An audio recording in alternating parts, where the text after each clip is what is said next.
too.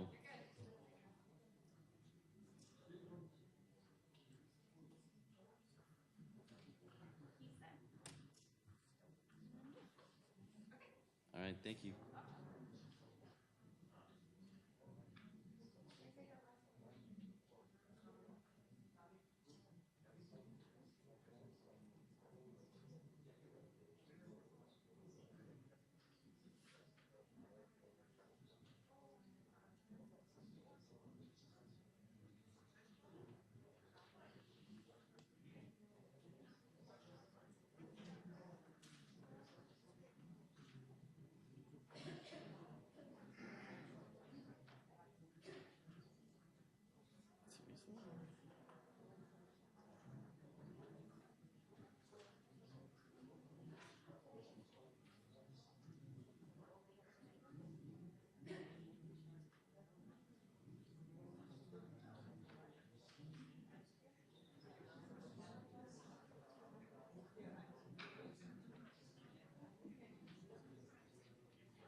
Yeah, yeah, about 5 minutes. Yeah, I'll let people get settled in and whatnot. Maybe you could announce in the breakfast room that we're going to start in 5 minutes. Yeah. Okay, great.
We're gonna get started in about 2 minutes, everybody.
All right, so we're gonna get started. I know we've got some nice swag being distributed right now, some New Jersey Bar Foundation bags, but we're gonna start the presentation. My name is Mark Freedman. I'm an attorney with Freedman Law in Bridgewater, New Jersey, and I practice elder law, estate planning, and special needs law. And I'm going to be moderating this program. My colleague Ben Menashe is going to be here a little bit later talking about guardianships and estate planning. And Detective Chris Panisi from the Middlesex County Prosecutor's Office is going to be here after that, speaking about scams and frauds that target seniors. And I'm going to talk about estate planning and elder law. And I'm an attorney. I practice with Freedman Law in Bridgewater. Got my JD from NYU Law, admitted in New Jersey and New York. And I'm also the secretary of the New Jersey State Bar Association's Elder and Disability Law section. So that's me. I'm going to ask everybody to put their phones on silent or turn them off, like a movie theater. We don't want any interruptions. And I'll be happy to take questions. I'll ask you to hold them off until the end. We have some microphones here set up at the front, so if you're close to the microphone, you're welcome to come up and use it. If not, I can repeat the question over the microphone here. This is being recorded and posted on the website of the Bar Foundation, so we want to make sure everything gets recorded. And also, I'm happy to answer general questions. I can't answer questions that are really specific to people's individual situations. I can't give legal advice while I'm up here. All right, so Estate planning. So I think if we're talking about estate planning, it's useful to start by telling a story. And the story goes, one night in February 1992, there was a young woman who woke up in the middle of the night at her home in Florida. And she got up, she got out of bed, she went down, she may have been going to the bathroom or the kitchen, maybe to get a glass of water, but she never made it there. She collapsed in the middle of her hallway, and the noise woke up her husband, and he called 911. Ambulance came out and brought her to the hospital, and the doctors there determined that she had gone into cardiac arrest. They saved her life. They did whatever they could do to save her life, but she was still unconscious. So they put her in a hospital bed, they put her on a ventilator machine, a feeding tube, and a hydration tube, and they waited for her to wake up. But she never did. She remained unconscious, and after a long time, her doctors concluded that it was likely that she would never wake up, that she was in what they called a permanent vegetative state. It means that she was physically healthy. She was able to be kept alive indefinitely with this ventilator machine and feeding tube and hydration tube, but it was expected that she would never open her eyes again. She would never move voluntarily. She'd never wave. She would never talk to anybody. She'd never, as far as anybody could tell, have a thought. And what happened next is where it got tricky, because there was a disagreement between her husband and her father, and her parents, rather. And you might remember this case. This young woman's name was Terry Schiavo, and it attracted a firestorm of controversy from all over the country. Her parents felt that Ms. Schiavo, as long as it was medically possible to keep her alive, she should be kept alive. And because she was something like 28 when this happened, that might mean keeping her in this hospital bed for 50 years, 60 years. She's got a ventilation machine breathing for her, this hydration tube and nutrition tube digesting for her and feeding her. So she could be kept alive indefinitely, and her parents wanted to do that. Her husband felt that if she could miraculously return to consciousness, almost like an out-of-body experience, and see herself, she wouldn't want to be kept alive in this state. Technically, she was alive, but in this state, she would want life support withdrawn, and she would want to let nature take its course. So this was a pretty strong disagreement, as you can imagine, and the way it played out was in a bitter legal battle. It went to every single court, Florida state court, U.S. federal courts. It went up to the U.S. Supreme Court 4 times. The U.S. Congress got involved. They passed a couple of laws just for her. The U.S. president at the time, George W. Bush, got involved. They had federal marshals outside the hospital. It was a crazy case. It attracted news attention from all over the country. And it's almost like doubly tragic, this case, because it was horrible, this thing that happened to this young woman in the prime of her life. She just gets struck down. And on top of that, you had this bitter battle playing out between her family members. So it's almost like 2 tragedies struck both Ms. Schiavo and her family. And it's ironic in a way, because the first part couldn't have been avoided as far as anybody knows. But the second part, the battle between her family members, could have been avoided if Ms. Schiavo had made it clear what she wanted in advance. Once she was unconscious, it was too late to ask her. Her family members had to guess what she wanted. And that's what estate planning is about. It is about giving you a chance while you're healthy to say what you want, to set forth in writing what your wishes are, to do it in a way that's legally binding so that the people around you, your loved ones, know what you want. They have to do what you want.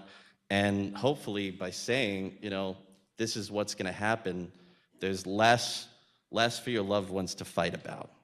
So that's what estate planning is about. So everybody should have a basic estate plan. And when I say a basic estate plan, I mean 3 things: a will, a healthcare directive, and a power of attorney. And some people need or want other instruments like a revocable living trust, but that's only some people. It's not for everybody. Now, everybody knows what a will is. A will is a document where you put your instructions on what should happen after you pass away, who gets what part of your property, and who manages your estate, who should serve as executor, who should make sure that all the taxes get paid, that any debts get paid, all the property is marshaled into an estate account, all that stuff. You want to appoint somebody responsible for that. And a lot of times a will also will include provisions to save taxes or to protect beneficiaries. For example, if you have a daughter who is going through a divorce. Oh, and by the way, I just want to mention, at everybody's seats there should be a packet, and it's got some information about me, and it's got some flyers here. One of them is about Medicaid, which I'll talk about a little bit later. One of them is about estate planning. It's just a flyer for you to take home with some information, but it covers a lot of what we're going to talk about. Anyway, so a lot of times a will include provisions that are meant to protect beneficiaries. If you have a child who's going through a divorce, if you leave an inheritance to them and you're worried about their spouse taking part of it as part of the divorce, the will might include a trust to protect that child. Where this is really important is if you have a loved one who's disabled, if you have a child or grandchild who has some kind of disability where they might receive disability benefits. A lot of times those disability benefits are linked to your assets, and if your assets go over a certain limit, you're disqualified from those benefits. So if you have somebody in your family who's disabled or who might be disabled, it's important to talk to your lawyer about something called a special needs trust and to tell your lawyer about that. That's meant to protect that person. So that's your will. The next thing is a healthcare directive. And this is a document where you can set forth your instructions on medical care in case you can't express your wishes regarding medical care. If you are unconscious in a coma, like the story we just talked about, if you have advanced dementia and you can't make those kinds of decisions for yourself anymore, those are all situations where you wouldn't be able to express your wishes, and instead of leaving it for other people to guess, you can set forth your wishes regarding medical care. If you have any kind of religious desires about your care, you can put that in there.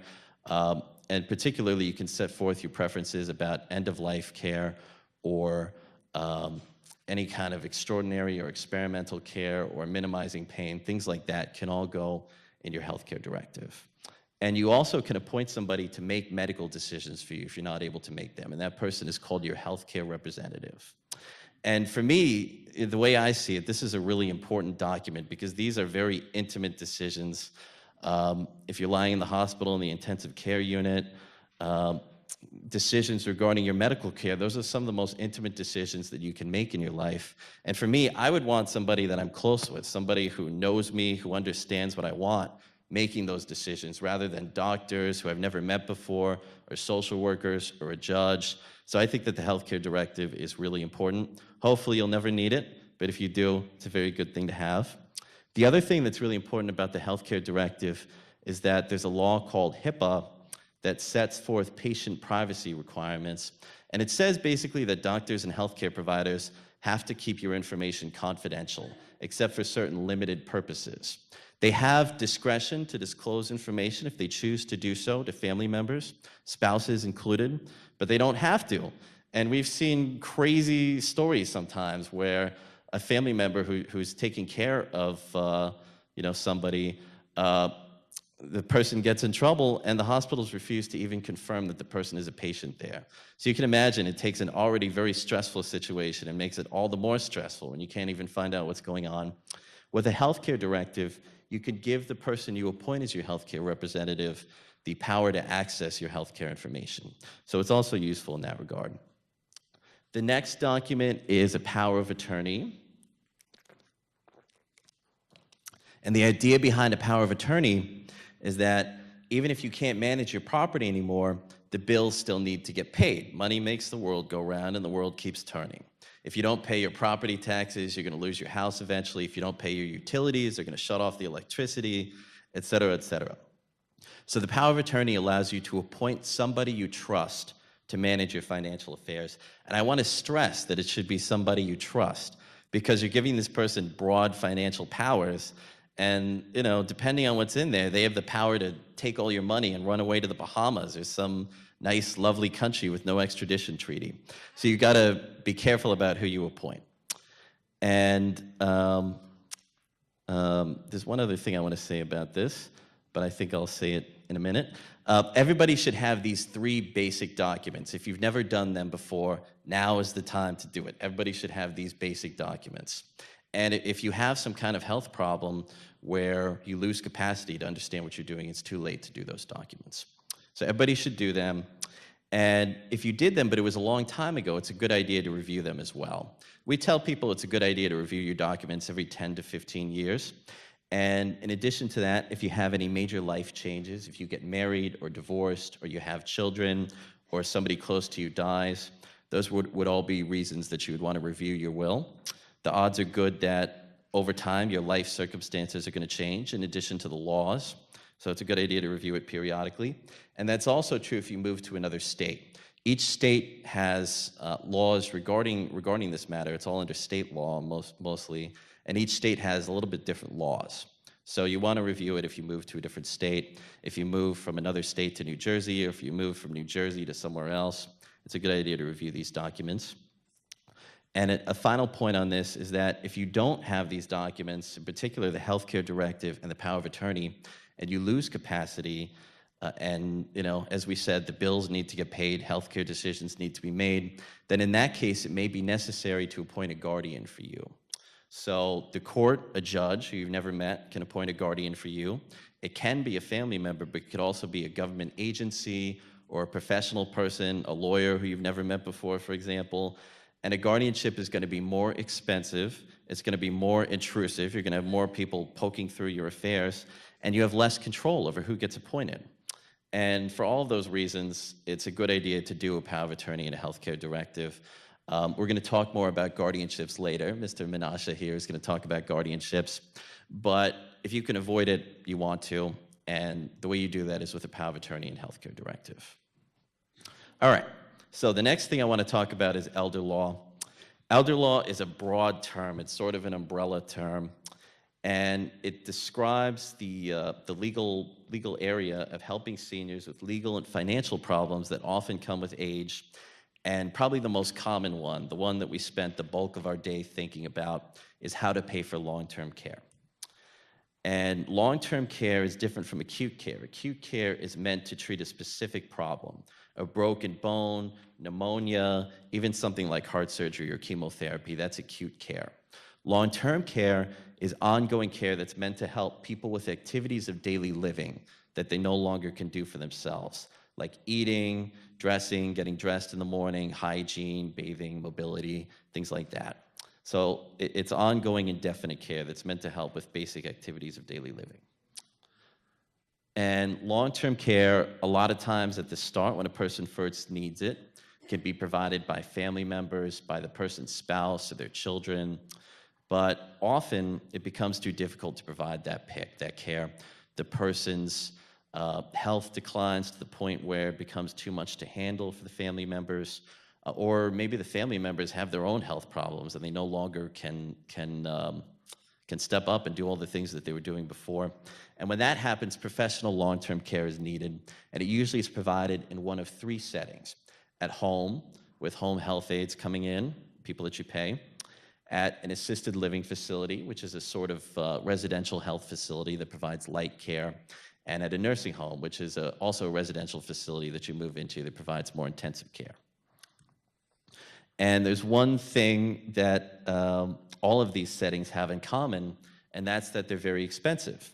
Home health aides, if you get them through an agency in this area, usually cost around $25 an hour, which if you have somebody 40 hours a week, adds up to a couple $1,000 a month. An assisted living facility here in Central Jersey is usually around $8,000 a month. And a nursing home in this area in North Jersey is usually around $13,000 a month or more. So it can be very expensive, and you can do the math. If your care costs $120,000 a year, you can quickly spend everything and leave your spouse impoverished and your heirs bereft. And if you've worked hard your whole life, it's a shame to lose your life savings to the cost of an illness through no fault of your own. So there is an alternative. There's a government program called Medicaid. It's a government-run health insurance program. It's different from Medicare. Probably everybody here has Medicare, and that also is a government-run health insurance program, but it has pretty narrow limits on the kind of long-term care that it can pay for. It can pay for up to 100 days in a rehabilitation facility, but it won't pay for indefinite long-term care in a nursing home or with home health aides coming in indefinitely. Medicaid will pay for indefinite long-term care. It'll pay for years and years in a nursing home. It'll pay for home health aides to come in for the rest of your life.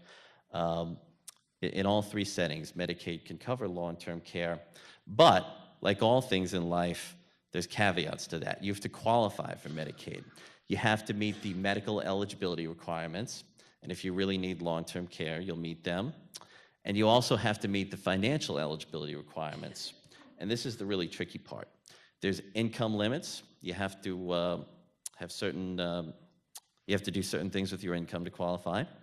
And you also have to have resources of less than $2,000. You have to have assets of less than $2,000. And your spouse's assets count towards this limit. The spouse can keep certain limited property, but the spouse can't, you can't just transfer all your money to your spouse because your spouse's assets count. And in addition to that, when you apply for Medicaid, Medicaid reviews your financial history over the past 5 years, and they look to see if you've hidden any money away, if you've transferred any money to some secret account that you haven't disclosed to them, and if you've made any gifts. And if you have made any gifts, Medicaid penalizes you. The Medicaid program won't pay for your long-term care for a certain time period based on the value of the gifts. So let's say Medicaid would have started on January 1st, 2019. You've spent down below $2,000 and you're medically eligible, and you've made $130,000 in gifts. Instead, it might start in November 2019 instead of January, and you have to figure out how you're going to pay for those 10 months, which could be a big problem. So you can't just give all your money away to your kids because there's going to be a gift penalty for that. And you also can't just give everything to your spouse because your spouse's assets count too. So what can you do? Hire a lawyer. Okay, we've got some good suggestions for the audience.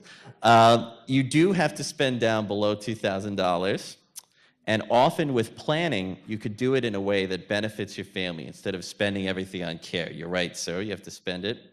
And if you work with an elder law attorney, you're right, ma'am, you often can do planning, often can put together a plan that protects significant assets. And there's a whole bunch of different techniques to do that. It may involve using an annuity to convert assets into income. It may involve an annuity for your spouse to let your spouse maintain his or her lifestyle. It may involve retitling assets and using loans so that the spouse can maximize what they're allowed to keep. It may involve making structured gifts to kids in a way that allows the parent to still get care. It may involve a prepaid funeral trust. It may involve a special needs trust. There's a whole bunch of different techniques that could be used. And what works for each person is different because each person here, your situation is a little bit different than the person sitting next to you. Unless that person is your spouse, then it's probably the same. But for everybody else, each person's situation is a little bit different, so the plan has to be custom tailored to your situation, and there's no one-size-fits-all solutions. We're going to ask questions to be held until the end. But the bottom line is that often with Medicaid planning, you can get the care that you need while passing some of your savings to loved ones instead of spending it all on care. Now, I want to address a question that some of you might be thinking right now, and that's, is it right to do Medicaid planning? Is it ethical to do Medicaid planning? And this is sort of a philosophical, political question rather than a legal question. But some people feel that Medicaid planning is immoral or dishonest or taking advantage of the system. And these people ask, if you have money to pay for your care, why should you make the government pay for your care? And I have two answers to that question. My professional answer is that all of the Medicaid planning techniques I just described, everything that we use as elder law attorneys, are fully legal. They're fully provided for under the laws and regulations that govern Medicaid. And there are, at this point, a number of court cases affirming these techniques, affirming various techniques. So everything is fully legal. And in addition to that, when you apply for Medicaid, all of the information is disclosed to the government. Everything that we do is disclosed to the government. We're not hiding anything. If a client asked us to hide something or lie, we would refuse to do that. So everything is fully honest in addition to being fully legal. My personal answer is that it's up to you whether you want to do Medicaid planning. Nobody's forcing you to do it. You can choose to forgo any kind of asset protection, and if you need long-term care, simply spend all your savings down, spend it at the nursing home or AIDS or whatever the situation is, and then once you hit $2,000, go on Medicaid, and the government will pick up your care at that point. But I think if you're doing that, you got to think about what you're giving up, because if you have assets to protect, then by definition you've been saving. You got to ask what those savings mean to you. Does it mean your spouse living a nice life in retirement, and by spending that money, he or she can no longer afford the home that they live in? Does it mean maybe money that you would set aside for your grandkids to send them to college, to give them a little bit better chance of success, or just to make their lives a little bit easier? There's a lot of wonderful things that you can do with money. And if you choose to forgo any kind of asset protection planning, you got to think about what you're giving up and whether or not you're comfortable with those consequences. And I also want to add to that I've worked with a lot of people who've needed long-term care, and in none of those cases have I ever seen anybody who did something to bring it upon themselves. It's always people who were struck with the misfortune of an illness that they can't control. And to me, some people think that it's unfair to do Medicaid planning, but I think that it's unfair to lose everything because of an illness that you can't control. So that's my personal answer. You'll have to come up with your own, but if you do decide to do Medicaid planning, you got to be careful about who you take advice from, because there's a lot of misinformation floating around. A lot of times I meet people who try to do their own planning based on advice from the internet or friends, maybe friends who've gone through it before, but as I said, everybody's different, or professionals who aren't familiar with Medicaid rules, accountants or bankers, or even attorneys who aren't familiar with these rules, or increasingly these non-attorney Medicaid advisors, these agencies that a lot of times are affiliated with nursing homes and that nursing homes will refer people to. And a lot of times by doing their own planning based on bad advice, the folks have put themselves in a worse position than they would have been if they'd done nothing, and certainly worse than they would have been if they'd gone to an elder law attorney from the start. A classic example is that a parent titles their house to their kids to protect against nursing home costs. A few years later, they go into a nursing home and they expect Medicaid to pay. But they get a rude awakening when they find out that Medicaid will not pay for the first 3 years of their care because of the gift of the house. And the parent has to find some way to come up with $12,000 a month to pay for that nursing home, but they've already spent down below $2,000 and they have no money to do that. So I think the obvious question is, can't the kids just give the house back? Well, the first question in response to that is, will they? When you gave the house to them, you gave it to them. There were no strings attached. So even if you say, of course they have to give it back to me. I gave it to them. I'm their parents. I raised them. They have no legal obligation to do so. They can choose to keep the house and live in it, or sell it and go on vacation. They can do whatever they want with it. Even if you raised your kids right and they would never do that to you, there's a question of, can they give the house back? They could have, in between the time you went into a nursing home, they could have gotten a divorce and now their spouse is taking part of the value of the house. They could have gotten into a car accident and now they're being sued and part of the house is being taken as a result of that. They could have had their own medical problems and the house now has to be used to pay for their medical debt. Maybe they sold the house and used it to pay for their kids' college, assuming that you would never need it. So there's a lot of reasons why the kids would not be able to give the house back to the parent. And if that happens, the parent could be in big trouble because they've got huge care costs, they've got no money to pay those care costs, and they have no Medicaid for the next 3 years. Instead, if they had gone to an elder law attorney from the start, the parent probably could have made gifts of some of the assets, not the entire value of the house, but probably some of it, and still been able to afford their care with planning. So it's easy to mess this up if you do it without good advice. And when you're planning around care that costs $10,000 a month, small mistakes can cause big problems. So it's worth working with somebody who knows what they're doing. In terms of timing, even in a last-minute situation, if somebody's already in a nursing home, or they're in the hospital waiting to be transferred into rehab, a lot of times planning can be done, and it's worth talking with somebody about it. But it is better to start early. And if you do, there's some steps that everybody can take. Even if you're healthy now and you have no plans to need long-term care anytime soon, probably the most important thing to do is to have an estate plan. to have a good estate plan, have a will, power of attorney, and healthcare directive, and in particular, to have a power of attorney that includes provisions for long-term care planning. The ability to make gifts is one of the most important ones. You can't make gifts using power of attorney unless it explicitly says that the power of attorney agent can make gifts. That's something that a lot of attorneys who don't practice elder law don't realize. So it's important to make sure that your power of attorney includes a gifting provision if you want your agent to be able to do long-term care planning with it someday.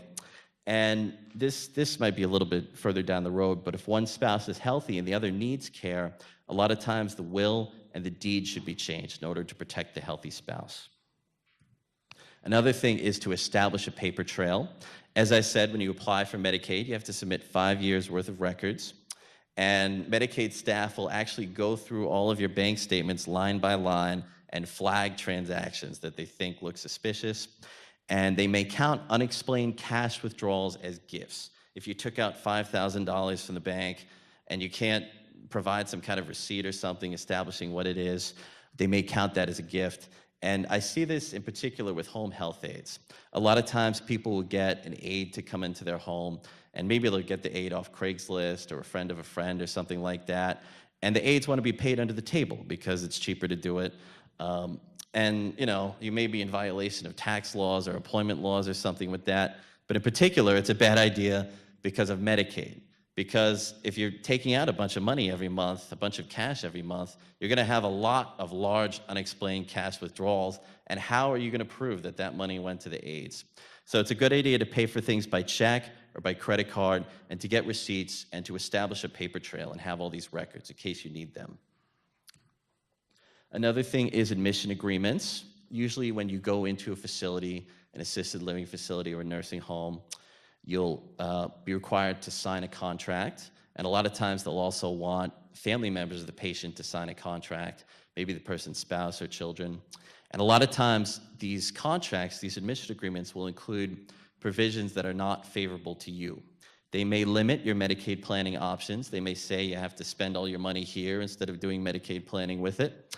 And they also may expose the family members of the resident to liability in case there's a problem with that person's bills. A lot of times they'll want somebody to sign as responsible party, and a lot of times there'll be some little provision in the contract that says my responsible party is taking on responsibility for any unpaid bills. And because the care is so expensive, those bills might be $50,000 or $60,000, and your family could be on the hook for that. Whether or not they'll actually be required to pay is a different matter, but it's better to avoid it. And the upshot of this discussion is that it's wise to have an elder law attorney review the admission agreement before anybody signs it. And the final thing I want to talk about is Medicaid application. You submit a mountain of paperwork. It's a stack about this big. And Medicaid is going to review that paperwork, and they'll usually ask you extensive questions. You probably can do it yourself if you have good record keeping and you're meticulous about things, but it makes your life easier if you work with an attorney on it. And in addition to that, if you have any kind of issues with your application, if you have unexplained cash withdrawals, or you've done any kind of Medicaid planning, or there's anything unusual or wrinkly in your application, you want to put your best foot forward. So it's valuable to work with an attorney who can help you do that. That's what I have to say about estate planning and elder law. That's my 30,000-foot summary of these topics. Thank you very much for listening, and I'll be happy to take questions at this point. I'll start with you in the front row, sir. The question was about this look-back time of the year that applies to giving. Uh-huh. And this isn't forever and ever, but the look-back makes that act, or creates the act on the part of the government to apply these other things that you have to do before they will cover any of your expenses. Yeah, so the question is about the look-back period. The look-back period is 5 years before a certain date. And what that date is depends on your situation. It could be when you entered a nursing home, or when you first started having aides come to your home, or when you applied for Medicaid. Usually it's when you applied for Medicaid, but the look-back period is 5 years. So if you apply in January 2019, it would be going back to January 2014, or maybe February, or maybe December. Nobody's quite sure. Sure. Yes, that's for Medicaid. Not apply to the federal government in terms of gifting that takes place like Yeah, so it's kind of hard to answer that question in the abstract. You're talking about a tax thing rather than a Medicaid thing. I will say one thing, though. A lot of people hear that they can make $15,000 tax-free. That's great, but it still counts as a gift from Medicaid. I want everybody to understand that. If you make $15,000 in gifts, it still counts as a gift from Medicaid. We had a question over here. Am I affordable is the question. So I'll be straight with you. All this stuff that I'm talking about, Medicaid planning, it's not cheap. Usually it's in the four figures somewhere. But we're talking about planning for long-term care that's going to cost you $10,000 a month. And if you don't do any kind of planning, you're going to spend everything down, and then it's going to be gone. So, I would say it's worth it to work with an attorney on that. As far as the estate planning stuff goes, it also probably will be somewhere maybe between $2,000 and $5,000. That might sound expensive, but if you don't have these documents and something goes wrong, a guardianship is going to be a lot more expensive. And if you die without a will, going through administration can be a lot more expensive than if you have a will. And if there's any kind of problems, if your heirs fight with each other, it's going to be much, much, much more expensive. We had a question from the gentleman in the brown shirt back there. Can you elaborate a little bit more about moving to another state after you've done all this beautiful work in Asia? Yeah, the question is about moving to another state. One stop is in Florida, one is in Jersey. So let's say that you, sir, do your will in New Jersey and then you move to Florida 5 years later. So each state, all the stuff that I'm talking about generally is governed under state law rather than federal law, and each state has laws that are a little bit different.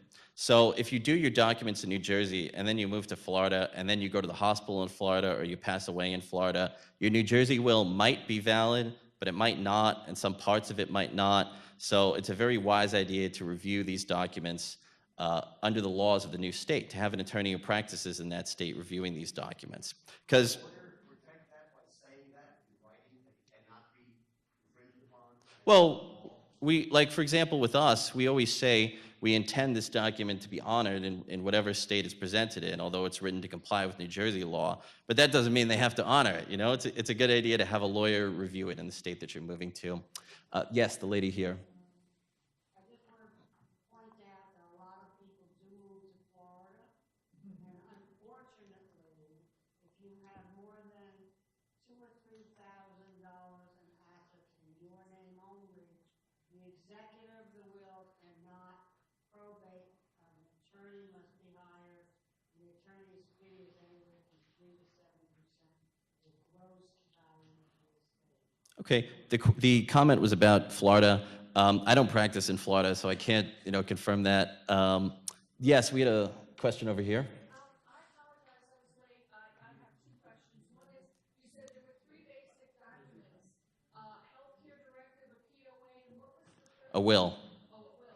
And the other question I have is, you mentioned gifts of assets for your house. So let's say somebody has a $500,000 house. How can they give that as a gift that would allow them to then be eligible, rather than just giving it? Eligible for Medicaid. The question is about giving your house. You should talk to an elder law attorney to do that. I can't tell you this is how you do it, because you may be able to do it, and what works for one person, again, is going to be different for a different person. That may be an unsatisfying answer, but that's my real answer. I can't tell you this is what you do, because I don't know your circumstances. It has to be customized depending on your situation, and I can't do that in 30 seconds up here. Well, you could give some sort of example. Guy, widower, has a $500,000 house, gives it to his children. Does that defeat their step up in basis one day, A?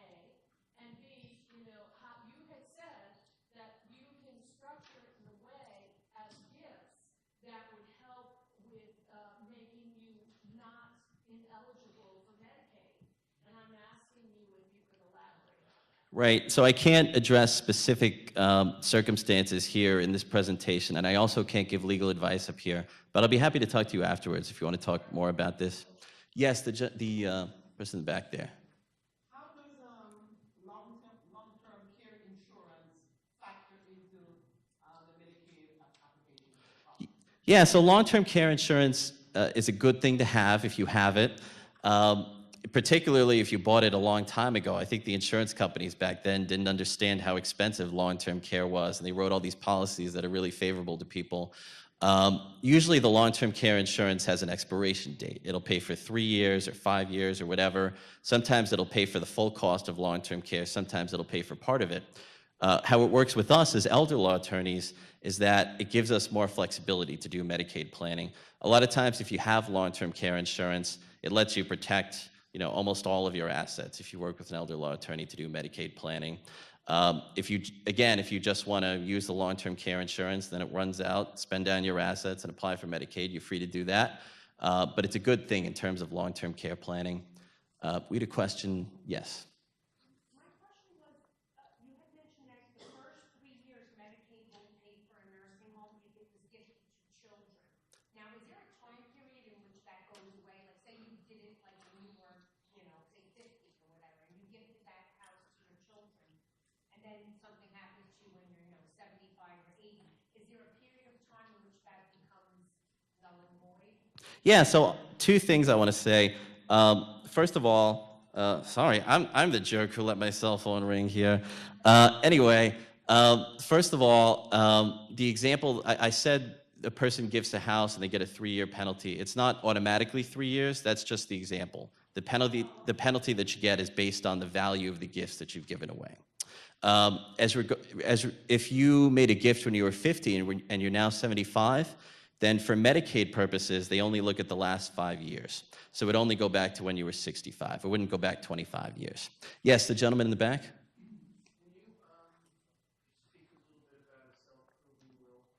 Yeah, sure. So this is one of those things that goes state by state. So generally, each state has a law that says that if you put this language into a will, it becomes self-proving. If you have that language in there, and any competent attorney is going to include that in their will, then it becomes much easier when the person passes away to probate the will. You can just take it down to the surrogate's office and attest that this is a valid will. If you don't have a self-proving will, it becomes a lot more complicated to probate the will and a lot more expensive to probate the will. And this is an example of something that could be a little bit different in each state. What's true in New Jersey might be different in Florida or Arizona. I'm not sure. But you want the will to be self-proving, and you want to make sure that whoever's writing it is doing that it complies with the self-proving law in the state where you're a resident. Yes? What's the normal time frame to get that from Medicaid and also that's? Yeah, so when you apply for Medicaid, what's the normal time frame to get a response from them? It varies by the county, first of all. Some counties are slower than others. And lately, they've just been getting a flood of Medicaid applications. And we also have a state budget crisis, and they've been laying off staff in a lot of different counties. So all of the workers are totally overburdened. 1 month is, if you're lucky, if it's simple. I've gotten a 1-month case sometimes. I've had to wait as long as a year. I would say what's typical is maybe 3 to 6 months. But, yeah. Well, I'm a social worker in New York. Mm-hmm. What should you do after you assess the tenant and apply for Medicaid in 26 months? Yeah, you can call if you have a Medicaid worker who's assigned to your case, you can call that worker and ask them what's going on, try to speak with the supervisor at the office. I think in Newark, they just do things by mail, right, in Essex County? Yeah, so try to find out who's working on the case and call them to get a status update on the case. That's what I would do. Yes, the gentleman here. You started out with the Shivo Shivo. case. At the end. At the end, they withdrew life support from her. She passed away. She was kept alive for something like 11 years. Yeah. Yes. How do you find a good elder law attorney? You look on the internet or something, and they have a list of things they do. How do you find a good one? Well, I'm an elder law attorney. Ben here is an elder law attorney. But I would say the things that you should, so first of all, you're totally right. Elder law has become more of a big business lately, and there's more people trying to get into it, and not everybody who says that they do elder law does elder law. So I think the things that you want to look for, you want to ask them how long they've been doing elder law for, how much of their practice is devoted to elder law. If they mostly do personal injury law and they do a little bit of elder law, that could be a red flag. You want to ask them if they're involved with the New Jersey State Bar Association's Elder and Disability Law section. I'm the former secretary, current roundtable coordinator. Ben is the former roundtable coordinator, current vice chair.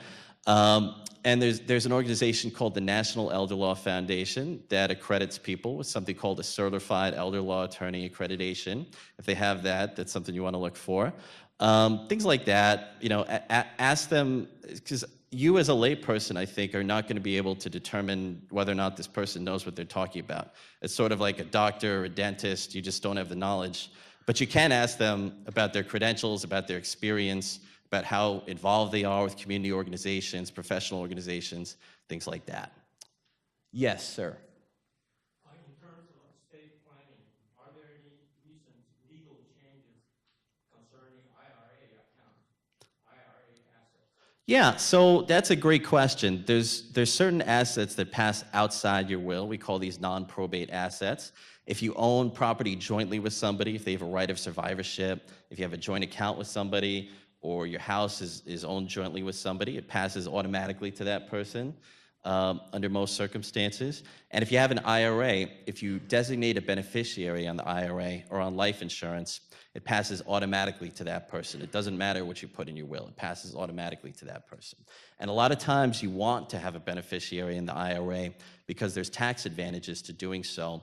But the whole thing should be coordinated with your will. Your estate plan should be coordinated holistically, both your probate assets, the stuff that goes under your will, and your non-probate assets, the stuff like your IRAs or any joint accounts that you own. So all that stuff, you should discuss that with your attorney. You designate some paragraph in your will instead of a specific person in the beneficiary. I think for IRAs, it has to be the specialized thing that's the custodian's forms. You can't say in your will, this is what happens to my IRA. You can say that, but they probably won't listen to it. Yeah. I'll give one more to this gentleman in the back. I don't know much about the Susie Orman, but my colleague Ben says to stay away. Here's the problem. Nothing to say bad about Susie Orman. The problem is that her documents are not customized to the state where you reside. So you heard Mark talking about the fact that all of these documents, wills, living wills, powers of attorney, are state specific. When you go to somebody like Susie Orman or one of these other website type things, they will put provisions in there that protect them and not you. So for example, sometimes they'll have provisions that say you can't engage in gifting. And half the reason why we want to do this is to do gifting, especially in New Jersey, where you have to have it in your power of attorney. And if you don't, it's, you know, or the gifting is restricted to annual exclusion gifting, meaning no more than $15,000 a year. That doesn't help somebody in a situation where we're trying to divest assets towards public benefits planning. So it's good and it's bad, it's convenient, but it may not actually be doing for you what you might expect it to be doing. Right. And I'll also say the same thing. A lot of these LegalZoom or NOLO documents, these form documents that you download, a lot of times it's the same problem. They're not customized to either your situation or the state where you're in. And again, everybody's situation is a little bit different. You want documents that are customized to you. So you might be saving some money by doing these documents up front, but if you need them and they don't work for you, it's going to be costing you a lot more than whatever you saved. Yes, last question.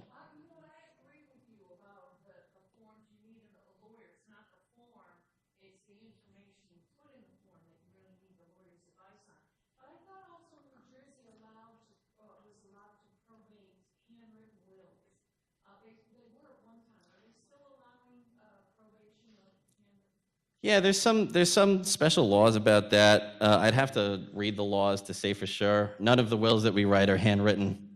Actually, it's a good transition to what we're going to talk about in a few minutes when it comes to probate. We'll go into it and we'll talk about it for a minute or two. All right. Are there any? Oh, I'll do one last question in the back there.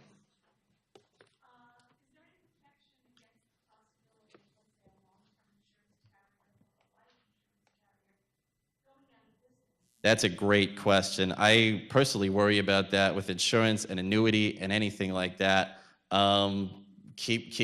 Make sure your state regulators are enforcing the capital requirements for the insurance company. You know, I don't think you as an individual can protect yourself. I guess the answer would be to monitor the situation, read the news about that company, and if they have any kind of problem, consider moving it to a different insurance company.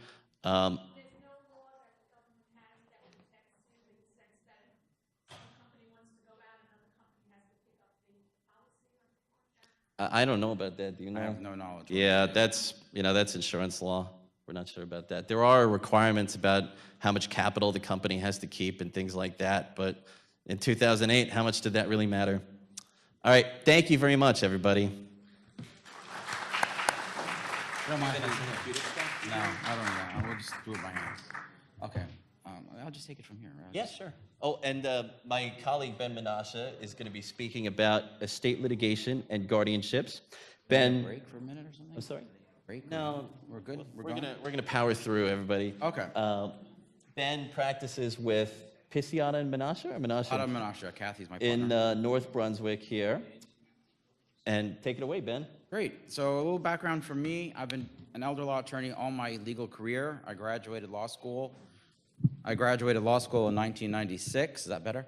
From Cardozo Law School, where we actually had a clinic that dealt with seniors and issues dealing with seniors and whatnot. So that's what I've been doing my whole career. And you heard Mark give you a very good introduction as to the basics of what you need to have a good estate plan: a will, living will, and a power of attorney. But even the best of plans sometimes go awry.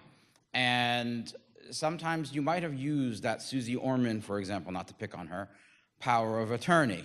Or you might have a will that you haven't updated for a very, very long time. Even your power of attorney hasn't updated in a long time. And then all of a sudden now, it's not doing for you what you would have thought, and we have to turn to other alternatives.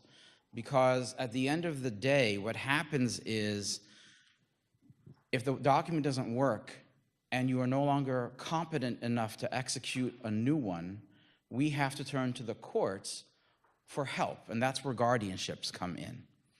So long as you're competent and you have capacity, you can do whatever you want.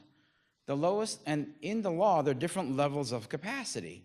There is, to write a will is the lowest level. You need to know the nature and objects of your bounty.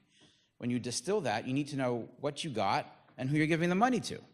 That's really what it comes down to. But to write a power of attorney is closer to that of a contract. You have to understand what you're giving. You have to understand the powers you're giving to the person, the authority that you're conveying, and what authority you're doing. So powers of attorney can be limited or broad in scope, for example. So access over one bank account, or, for example, a slew of different things, like in a broad scenario, everything you can think of.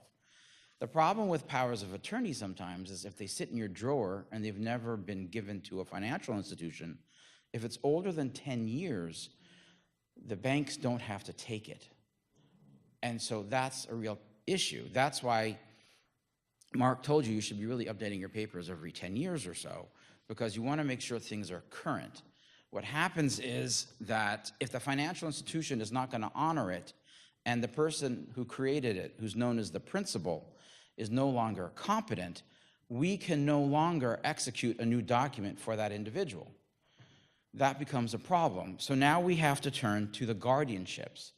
And guardianships is a court-oriented process altogether. It's the public declaration that a person is unable to do for themselves. They're unable to care or manage their own affairs. So suddenly your own private affairs becomes public, which is not something everybody wants, because it's a court-oriented process. And how does it work? It's not just the world knowing what's going on, it's your family members knowing what's going on too, and them having to be noticed. So what happens is 2 doctors have to evaluate you. And within 30 days of the first doctor's evaluation, we need to put pleadings into court asking that you be declared incapacitated. Already it's become public. As part of the process, when it comes back from the court having been filed, we need to notice a bunch of different people to let them know this is happening. If it is your child, for example, who wants to be your guardian, all of your children have to be noticed. This may or may not be what you want, especially if you have not spoken to one of your children in a very long time, or you're at odds with other people. It could be because under the court rules, it's not just children, it's heirs at law. So if you had a will, for example, or a power of attorney who's a friend, those people also need to be noticed as part of the guardianship action. So all of a sudden, your private affair is before the court and everybody who you've in your circle of life, whether or not you want them to be present in your life. At which point then, the court also then appoints a court-appointed attorney. Because in the course of a guardianship, what we're doing is we're taking away a person's rights. Think about when you turn 18 and the benefits you get at turning 18. You can vote. You can marry. You have the right to make your own decisions as to your body and whatever else you want to do in life. The law doesn't protect you from making bad decisions, but at the same time, you can make those bad decisions because you're an adult. Healthcare decisions. So when a guardian comes in, guardians can come in different ways. They can become limited or broad, or plenary as it's known as. Limited means generally we'll use that in a special needs arena where you have an individual who can still do a little bit for themselves, but somebody who is incapacitated due to dementia or stroke and can't communicate anymore, that's going to be a plenary guardianship, where the person who is being appointed as guardian is going to have control over your healthcare decisions, it's going to have control over your financial decisions, and it's going to need sometimes even court permission to engage in certain things to do for you on your own benefit, for your own benefit. So what happens in that case? In a plenary situation, you no longer, or nobody has to talk to you anymore about what's going to happen to your medical treatment. They'll talk to the guardian. If we need to sell your house because you can't be home anymore, the court has to okay the sale. We need to get two appraisals to come in before the court and show them that these are, through a licensed appraisers, this is the value of the house, because we need to preserve your money as much as possible to be used for you. If we wanted to do Medicaid planning to some degree, or gifting, we would have to get court permission to do that as well. So once the court gets their fingers into your life in a guardianship action, it doesn't leave. In fact, the court has instituted, the Supreme Court has instituted several years back, the need for us, for the guardians on a yearly basis, to file an annual report with the court once they're named as guardian. Now, if you're named as guardian, the court might even require that you as guardian be bonded in order to make sure that you don't abscond or run away with the money, and there's at least protection for the incapacitated person. The reports are done yearly. The judge has the right to figure out whether it's going to be a simple report, an easy accounting, or whether or not it's going to be more intricate. And it's going to talk about how often the incapacitated person has seen the doctor. It's going to talk about how often, what has happened with all their income throughout the year, what has happened with their assets throughout the year, what medications is the person taking. So again, the court is always going to be involved to some extent in that incapacitated person's life. The court-appointed attorney who is appointed has to go meet with that person, the incapacitated, and the family members to see if this is appropriate. That person will provide a report. And when on the court date, under the court rules now, the preference is for the incapacitated person to try to be present in court, if possible. That's not always possible. And if not, the court-appointed attorney is there, the attorney for the petitioner is there, who wants to be the guardian, and then if it becomes contested because the other family members don't think that the person who's asking to be guardian is the appropriate person, it can get contested. And they start arguing as to who's best. At which point, the court's going to go and appoint a third party to watch over this person and take care of their affairs. So by simply making sure that your power of attorney is in place, avoids this iceberg of possible problems that can come and hit you, so to speak, okay? Now, guardianships, what are the responsibilities of the guardians? Guardians have to act in the best interest of the individual. They need to make sure that they pay the bills on time, that they make sure that the person's well cared for, the person is in good shape, that there are people coming in. You become the parent, basically, of that individual. It's the best way I can explain it to you. If you can imagine what it's like to have a child, you now have another child who just happens to be an adult at this point in time. Okay, so that's a little bit of a flavor for the way guardianships operate and where they go. The guardianships are filed in the Chancery Division probate part of each county. It's filed in the place where the incapacitated person resides. So even though the family might be living in Middlesex County, if the incapacitated person is now in Somerset County, we file the guardianship in Somerset County. Okay?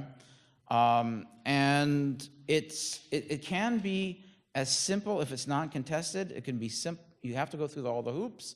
It can be as simple, if not simpler, than a traffic ticket, and it can be just as complicated as a down-and-out will contest. It really depends on your family, it depends on the scenario, and depends upon what's going on. Oftentimes, sometimes, we've had people who want to be guardian in our office, and they can't because they've taken money, or they've been accused of taking money to help themselves. And that's going to disqualify them from that process. So you kind of have to have a little bit of clean hands. You have to come with good intent in order to have that happen for you when you go before the judge. Okay. Before we move into probate litigation, any questions on guardianships? Yeah. Guardianship, so the question is, can a guardianship be reversed? The court rules do allow for that to happen. You can reverse it, but a person who has Alzheimer's or stroke, it's not going to reverse. But yes, it is possible. The person can petition and demonstrate before the court that they are now competent and go on. Now, the incapacitated person can also fight the guardianship. We're going through that now. We have a case of a 90-something-year-old woman who believes that she's competent, despite the fact that she can't care for herself. And she has her own attorney, and we are in the middle of that case right now. Okay? And you have the right to fight it. It just doesn't blow over you. You, if you are the one who this is happening to, do have the right to have that happen. Any other questions? Yeah.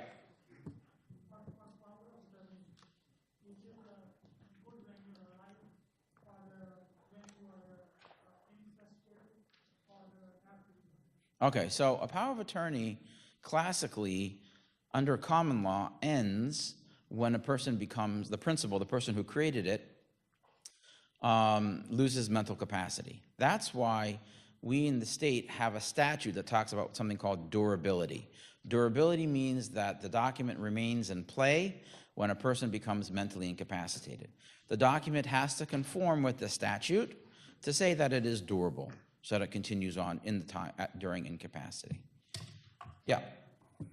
My understanding that if you have a revocable living trust, and one of the trustees becomes incapacitated and can no longer take care of affairs, that the alternative trustee goes through a guardianship process before any financial institution will accept it. Okay, so here's the question.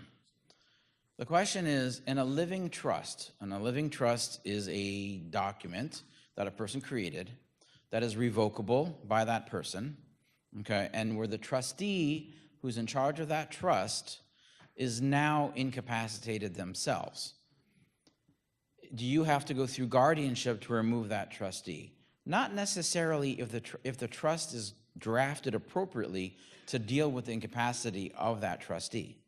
And then sometimes it can be as simple as putting together an affidavit or something to show that that's the case with the person. We don't necessarily have to go into court in a guardianship action. It really depends on the trust and how it's drafted and how things are going in order to get that answer. Okay? So let's move into probate litigation, because guardianship is a form of probate litigation, but probate litigation is the whole idea of going to an estate attorney is to try to ensure that your wishes are met when you pass on. That's the whole purpose behind a will to begin with. You want to make sure that the people who inherit from you are the ones who you want to inherit from you. If you don't have that will, you're dealing with intestacy, where the state will tell you where your assets are going to go and who's going to inherit from you. But probate litigation comes in different forms. It comes in different versions. This morning I was working on a case where a woman gave her will to her sister, and her sister lost the will. This woman has now passed away, and the surrogate's office will not accept a copy for probate. Normally in New Jersey, the probate process is very easy. You take it to the surrogate's office with a check and the death certificate, and the will is probated. But in a case like this, we need to go into court and ask the court to allow this to be probated. There is a presumption that if we can't find the original, it was destroyed by the person who created it. And so in most cases, they don't want to probate the copy. Here, in this case, the sister was given the will, and she's attesting to this fact. She's attesting to the fact that she lost the will. It was not revoked or destroyed by the woman who passed away. And now we need permission to get this probated and to go through. Her house is on the market for sale. We need to get this done so that the house sale can continue. So that's one idea of probate litigation. That's a very easier version. But sometimes people will bring litigation if an executor is not doing their job right. It's taking a long time for the estate to be settled. The house has been put in disrepair. Assets have been wasted. The executor has not been doing their job properly. And the beneficiaries feel that when they thought they were supposed to get money, all of a sudden now they're seeing their inheritance waste away. So that's another version of probate litigation that people will turn to. Or people will turn to challenge the validity of the will itself. They might say, you know what? There's undue influence happening here. You know, this person wrote a will, and their child drove them to the office, and all of a sudden now, this child got everything. What happened to the other kids, so to speak? Okay, and they have a right, and they know that mom's wishes or dad's wishes were that all the kids get treated equally. How is it now that Sister Sue gets everything and Bobby and Danny don't get anything? It doesn't make any sense to them. So they're going to say something sounds fishy, and they'll probably bring what's called an undue influence claim altogether. And what they might even say is, you know, mom and dad, by the time they wrote their will, lacked basic capacity to even sign this document. They didn't know what they were signing. They had no idea what they were thinking. This is not what it was altogether. So how can probate litigation help you? Probate litigation is not something anybody really wants to do. Let's start with that premise. In some ways, it's worse than a divorce action. At least in a divorce action, it's two individuals fighting against each other over their estate and the custody of their children. Here, it's people arguing over a dead person who can't speak for themselves anymore. And it can get ugly, and it tears up families. I have never seen a family come back together after probate litigation happens. It splits up families permanently. We had a case years ago where a sister who was the oldest of 6 realized that she was getting the short end of the stick. And she realized that there were a lot of problems with the administration of the estate. And the last step in administering an estate is for everybody to sign off on a release and refunding bond after they look off at the accounting. And she didn't like the accounting. And she went and she sued the estate. In the end, of the 6 brothers and sisters, she doesn't talk to any of them anymore. She doesn't. And it's tough. You know, it's a lonely kind of a feeling when that happens. She was lucky enough to be able to, in the end, get the mausoleum spot that belonged to her parents and be able to be buried with them. But, you know, her brothers and sisters want nothing to do with her anymore. That means holidays, Christmas, all the rest of that just doesn't happen for her with them anymore. But you can also ask for an accounting in a probate litigation. So if you're a beneficiary and you feel that the executor hasn't been up and up with the numbers, you can engage in a suit to say, show me what you did. We don't like what you did here. We want you to be more detailed in how you did the accounting. We have a case now where a woman was the executor of her mother's estate, and she was power of attorney and executor, and her daughter had a severe drug problem, and she took monies from her mother to help pay for her daughter's care, to the point where there was nothing left in the estate. And the siblings are saying she took all the money, which she did, and wasn't able to then pay anybody back from it. And so we're working that out between her and her siblings right now. So these things do happen on a regular basis altogether. So that's like a quick overview of probate litigation. Let's start with some questions, and we'll talk some more as we go through questions. Yeah. Can you give your personal opinion about a situation where a couple's in the car, hitched by a drunk driver, she dies the next morning, he dies 33 days later. Everything that she was inherited from her mom, her valuables, her heirlooms, was already given to her for her future daughter. The other party, the gentleman in the state, live longer, it automatically goes to them. They don't want to hear about anything about that it was for future historical reasons. They now own her. What's your opinion about that? That's case history in New Jersey from 30 years ago that I experienced. And I've never heard the result, except I got everything.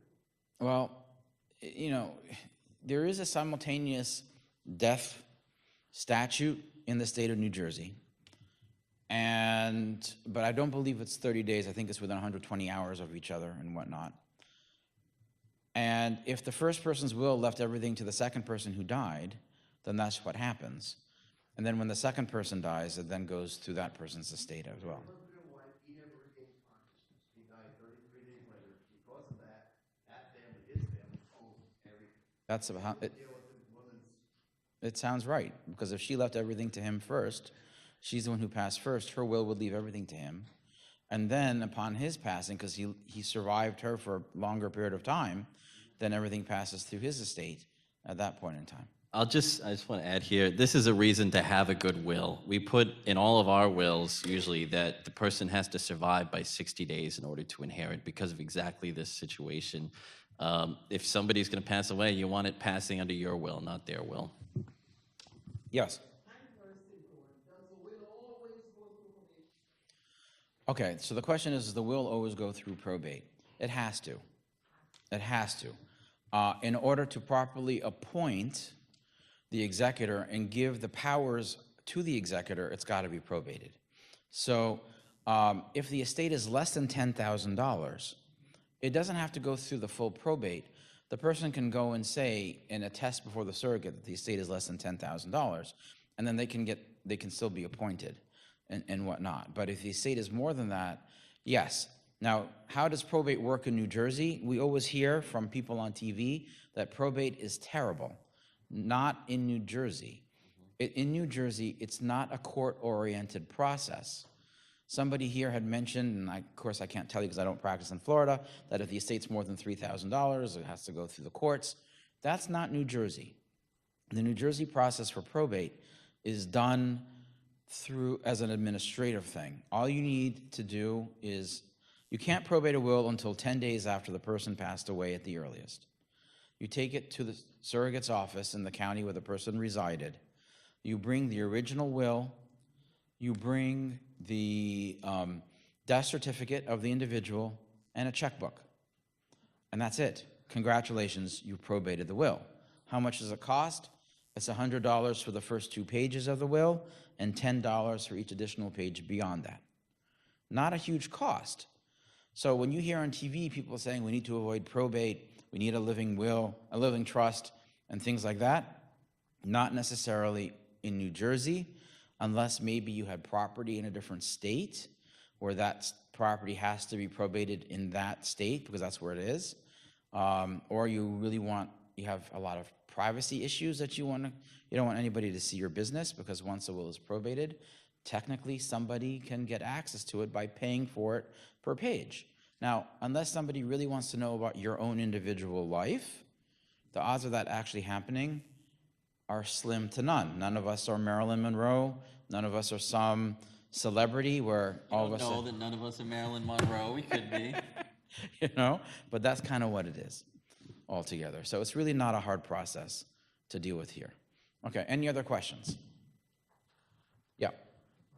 I have 6 children, and my money is in Merrill Lynch.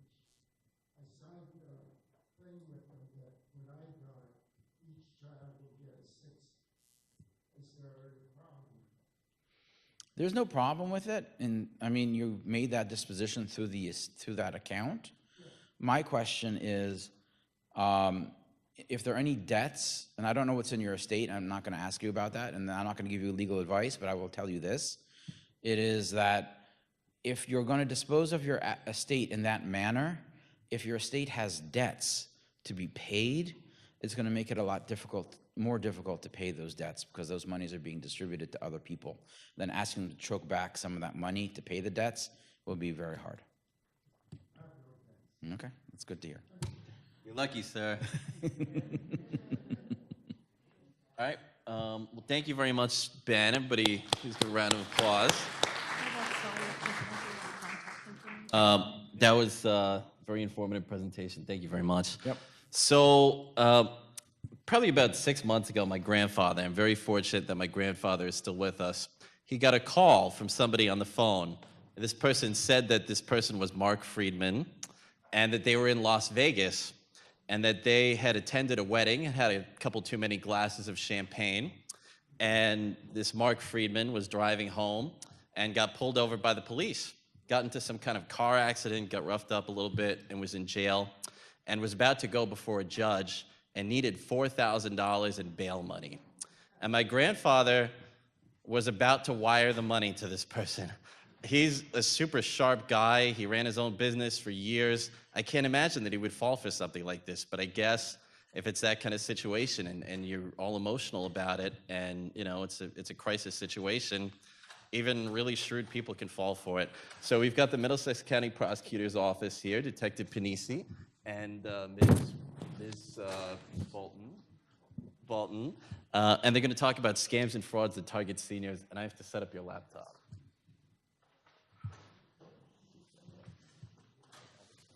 Oh, all right, let's plug you back here.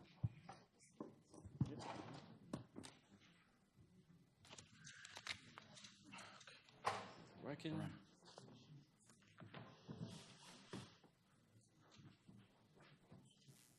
Yes. All right. Fantastic. Okay. Sorry? Is that the internet or no? I don't think so. No? Okay. Yeah. But, Perfect. Okay. Batteries. oh, man. I'll go get the tech guys. You could go ahead and start. Okay. Good morning. My name is Detective Chris Panisi. I'm from the Middlesex County Prosecutor's Office. Before I give my presentation, I'd like to call up our County Prosecutor, Andrew Carey, to give a few words.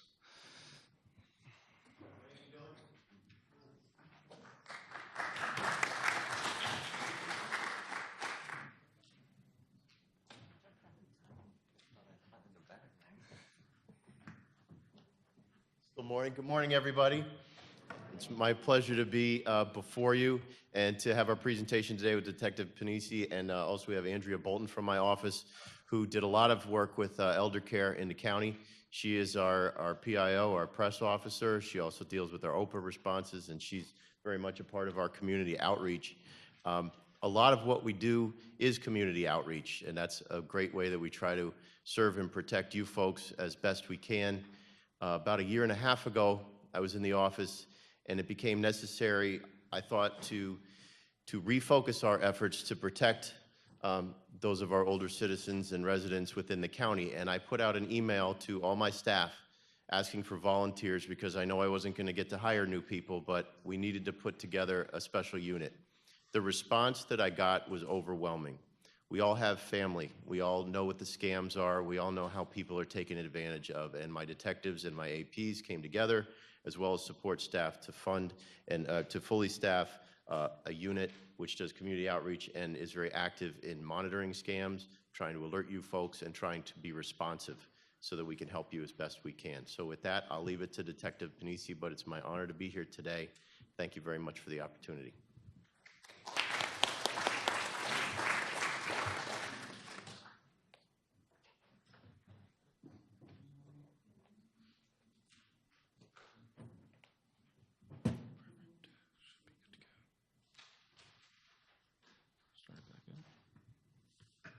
Modern technology, it's never there when you need it.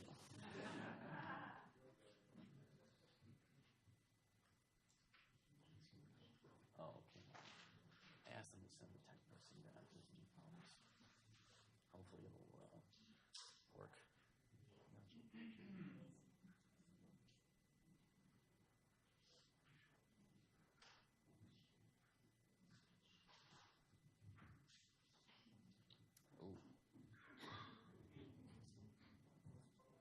Oh, okay, great.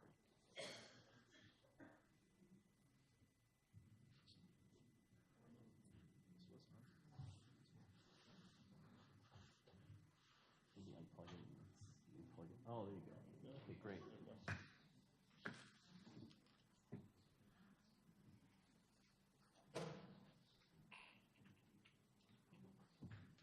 Good morning. My name is Detective Chris Panisi. I'm a detective from the Middlesex County Prosecutor's Office. So a little background on me. I have a bachelor's degree from Northeastern University, a master's degree from NYU.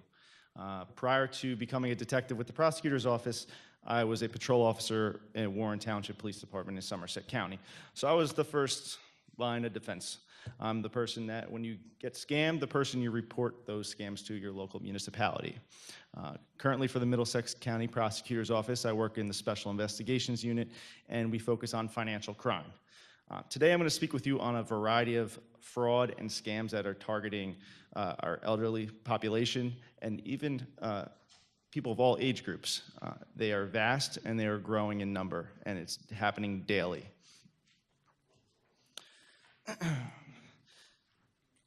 Before I start, I want to give you a couple websites, reporting tools. If you're ever a victim to a scam, and I'm going to put this back up at the end of the presentation, these are 3 websites that you can go on and you can report the scam that you're being scammed. You can also go on the Better Business Bureau, and you can actually go and find what scams are going on in your area.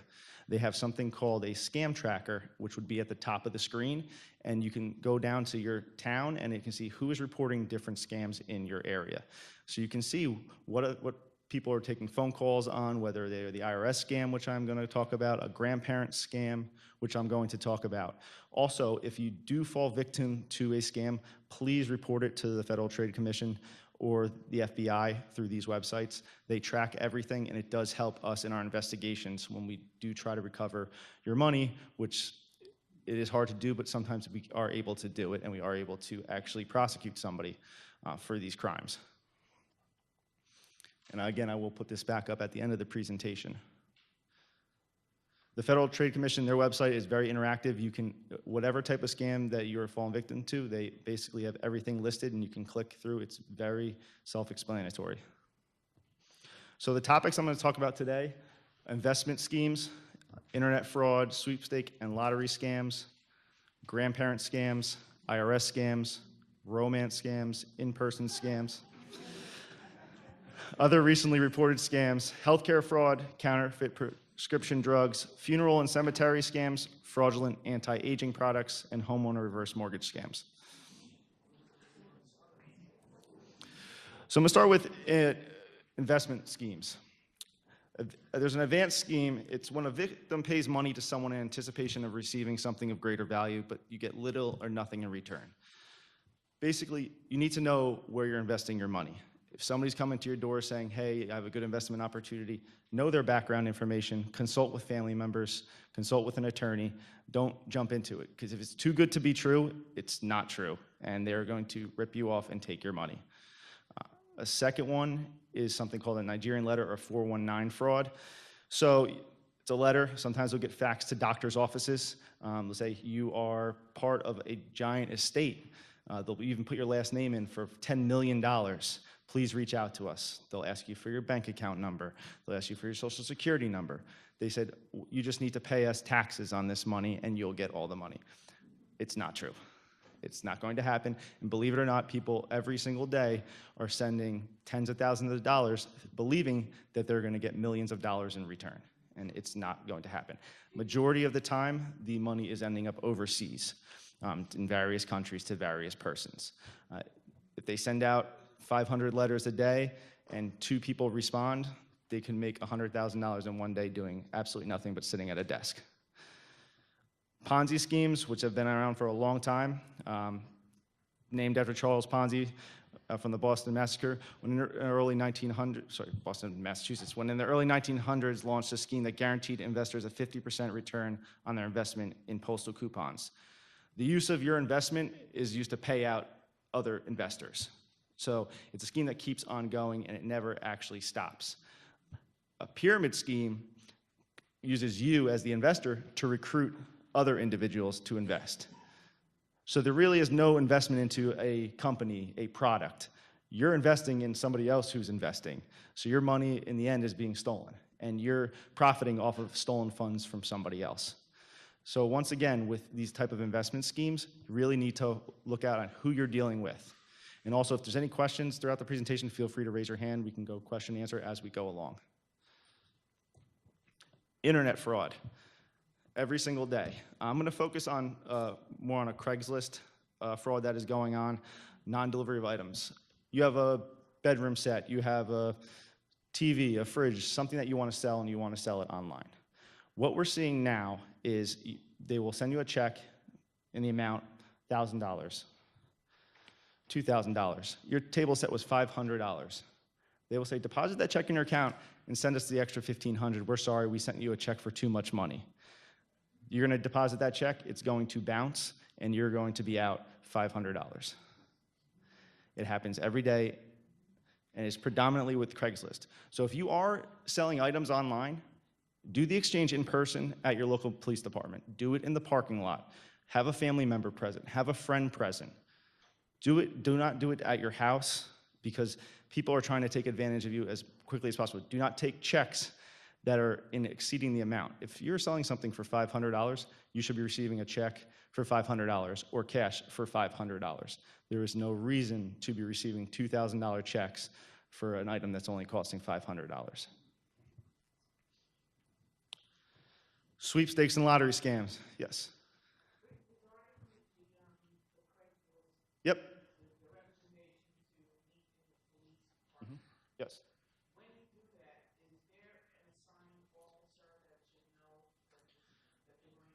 Certain police departments have started designated areas as like internet exchange areas, and they're actually posting signs. I do not know which exact police departments do that, but certain police departments are designating areas as exchanges for like online purchases. You can go in to the police department and just say, hey, I'm gonna be in your parking lot, I'm doing an online exchange with somebody just so they know why you're sitting in the parking lot, which would probably be a good idea too. They're not necessarily going to send an officer out, but it can't hurt just to say, hey, we're gonna be doing an exchange in the police department parking lot because you feel safer and there are law enforcement present. But some police departments now are designating areas for online exchanges. One question about this: if you deposit a check, how do you lose $1,500 from that? Do they get your bank account? You're not going to lose the 15. You're going to lose that You're going to lose that 1,500 you send. Oh, Well, the 1,500 you send, you're giving that money out of your own account. That check bounces. You're on the hook for that 1,500 that you sent, and the bank is going to hold you liable for it. Sometimes some banks will credit you the money, but a lot of times they are holding you liable, and it's going to be a blemish on your account and your credit score. But if you don't send out the 1,500, you're just out the dining room set or whatever. You just don't get the money for that. Is that right? Correct. Okay. Yes. One thing that we should never off guard, that is watch our own greed. Yep. A lot of these scams, as I've heard, rely on greed. So. Again, the sweepstakes and lottery scams, the Pricewater Clearinghouse. If you're winning a lottery, they're never going to say you need to send us $10,000 in taxes to cover the lottery before you get your money. So do not send taxes away before you get your proceeds to any type of lottery. Make sure they're state-regulated lotteries. Don't fall for something. Nobody's going to call you out of the blue and say you just won $1 million. Send me $10,000 in taxes, and I'll send you the rest. It happens. People do it. They will also And the thing too is look out for it. They're going to ask you to send it in different forms of payment: cash, check, and one now is growing is gift cards, iTunes gift cards, Target gift cards, Best Buy gift cards. They can convert it easily overseas. People will buy them at the cheap. So no one is ever going to ask you to pay anything in gift cards, especially taxes. Grandparent scams. One of my first cases when I came into the financial crimes unit was a grandparent scam. It involved an elderly individual out of a state in southern United States, and our perpetrator was here in our county, Middlesex County. A lot of these scams utilize callers from outside the United States, and they have what we call money mules in the United States, people who will pick up money, transfer it, and keep a cut for themselves. If you receive a phone call from somebody that, hey, your grandson's in jail, your granddaughter's in jail, your son's in jail, your daughter's in jail, contact your family members first. They will utilize, which I believe Mark had talked about before, different scenarios. Your granddaughter was in a car accident. She needs her bail money paid $500. You pay $500. The next day, they're going to call you and say, the person they hit, she was pregnant and she had a child. That child died. You need to send another $2,000. A lot of the money, they're going to ask for you to send it via Western Union, MoneyGram, or again, gift cards. Sometimes they will know the name, your granddaughter's name, your grandson's name. Unfortunately, I don't know how they know that. A lot of people's information is public. It's out there. Everybody uses social media nowadays. They connect the dots, they do the research. Like I said, they're sitting there making calls, hundreds of calls a day. If they get 2 or 3 people to bite, they're gonna make thousands of dollars. I'll just add that in my case, they asked my grandfather to send Target gift cards, $4,000 in Target gift cards for bail money. That should be a red flag. And I actually did go to a wedding in Las Vegas around that time. They must have gotten the information from Facebook. Somebody posted it up there. So they could be armed with a lot of information. Correct. And they will stay on the phone with you the entire time. They'll try and say, hey, stay on the phone, go to the Target store, buy the gift card, give me the card number over the phone. Your money's gone. We're not going to be able to get that money back. IRS scams. I'll read this. Over 12,716 victims have collectively paid over $63 million as a result of this scam since 2013. And that was as of March of 2018. And that's just what has been reported. It's similar to the grandson scam, except they contact you and they say, this is the IRS. You owe us taxes.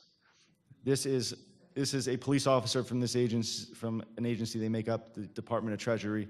You have not paid your taxes. If you do not pay us this much money, an arrest warrant will be issued. Or they will say an arrest warrant was issued because you didn't pay your taxes. You need to pay us this much money. They'll use robocalls, so you'll initially think this is a robocall. This isn't a real person. There will be a real person eventually at the end who is trying to scam you. They will say they're an agent with a badge number, and they're making everything up. Question back there? What? There are cases where they have been caught. What we're seeing a lot of is the calls are generated outside of the United States, and the money is being picked up in the United States and then sent out of the United States. So usually we're only able to pick up the mules in the U.S. It is very hard to charge and arrest outside of the United States without enlisting the federal government due to extradition and all other different things that go on there. But we have arrested certain mules in the U.S. who do perpetrate the crimes here. Sometimes they are actually happening here. And what's now happening, what I have seen recently, it has come to the point where people are actually showing up at your door to collect money. So what they do the extensive research, they might know where you live.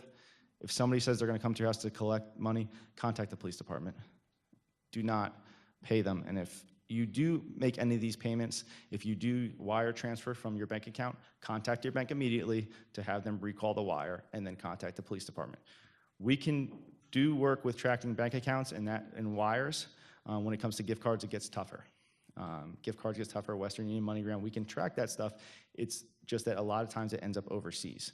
And that becomes a problem for getting your money back. And you're gonna be dealing with your financial institution a lot, and some of them will not credit you the money back. We have seen people that have lost hundreds of thousands of dollars.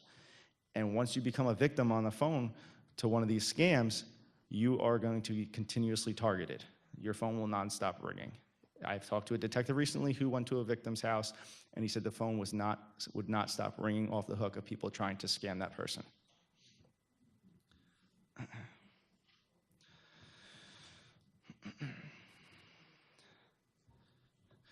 Romance scams. This is growing, and it is targeting the elderly community. The contact is usually made through a dating website, Match.com, Plenty of Fish, or through Facebook, social media. They will make your initial contact there.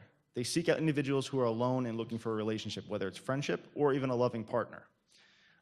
They will communicate through websites, social media, as well as email and phone, and they have even video chatted with people. They will fabricate elaborate stories to the point that you actually are really believing that they are who they are. They're sending photos of somebody they're purporting to be, but they're not actually not that person. They will text you, they will call you, they will ask for money, whether they say they're having a bad business deal and they need money, they're stuck in another country, they need money, they're funding a project in a different country, and they need money. People have lost hundreds of thousands of dollars falling to this scam, and they are targeting the elderly community every single day. On this, I want to give you a little idea of kind of how this type of scam works. Scammers predominantly, what I have seen is that they are international based. They're talking to you on the computer from another country. They're victimizing you. They're saying, can you send money to these two accounts? This is just an example. You send money to these two accounts. I call them unwitting mules. Those two people are at the same time getting scammed themselves. They don't know they're getting your money. They think they're getting money from whatever their scammer is telling them, and then that money's getting diverted to the receivers overseas. This is what makes it so complex for us trying to recover your funds. We can track it to a certain point, but it's going to go overseas. So it's a very complex scenario where not only are you getting scammed, but the people you're sending your money to, they're getting scammed at the same time. They're unwittingly doing this, unwittingly facilitating this crime. That to establish trust, that because it's sketchy sending money abroad, you're getting money. Establishes trust too, and it adds a layer of security for the scammers. It makes it harder for us to track. The more layers you put in, the harder it is for us to find the money and find the trail and ultimately find the people that have started the criminal conduct against you. Common themes for sending money: construction projects, usually to an African country. They'll say they're trying to build schools, churches. Financial issues, personal financial issues. They're running into hardships or work-related. Their business is having expenses that they didn't, incurring expenses that they weren't expecting. These are just different themes. In-person scams. We are actually seeing people walk up to elderly individuals in stores such as Kohl's, Walmart, and saying that they don't have a bank account, whether they can't open a bank account, can you deposit this check into your account for me, and then just give me the money. They'll drive the person to an ATM, deposit it, take the money out. That's a fraudulent check. We always tell kids, don't get in the car with strangers, don't talk to strangers. Now it's becoming reverse. It is the same, it's a cycle, it's the same thing. They are doing everything they can, and like what was said earlier, it's all greed. Everything they can to get money in an easy fashion, they are doing. Pickpocket is a recent one, offering rides, and then as you're attempting to get out of the car, the door's locked, they pickpocket your wallet, then let you out, and you're out. You have lost your wallet, your credit cards, your driver's license, social security card, your identification.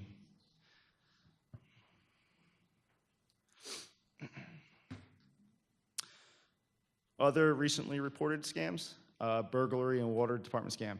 If somebody's coming to your door saying they're they're from the water department, they need to check your meter, and There might be distracting you while somebody else is casing your house.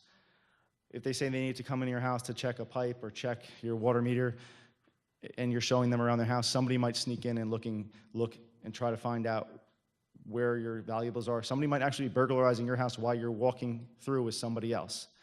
Or that person who is allegedly looking for your water pipes or your water meters is going to burglarize your house at a later date. So you need to be careful on who you're dealing with, who comes to your door. Ask for identification. If you don't trust them, you can always contact the police department and have them come out and verify.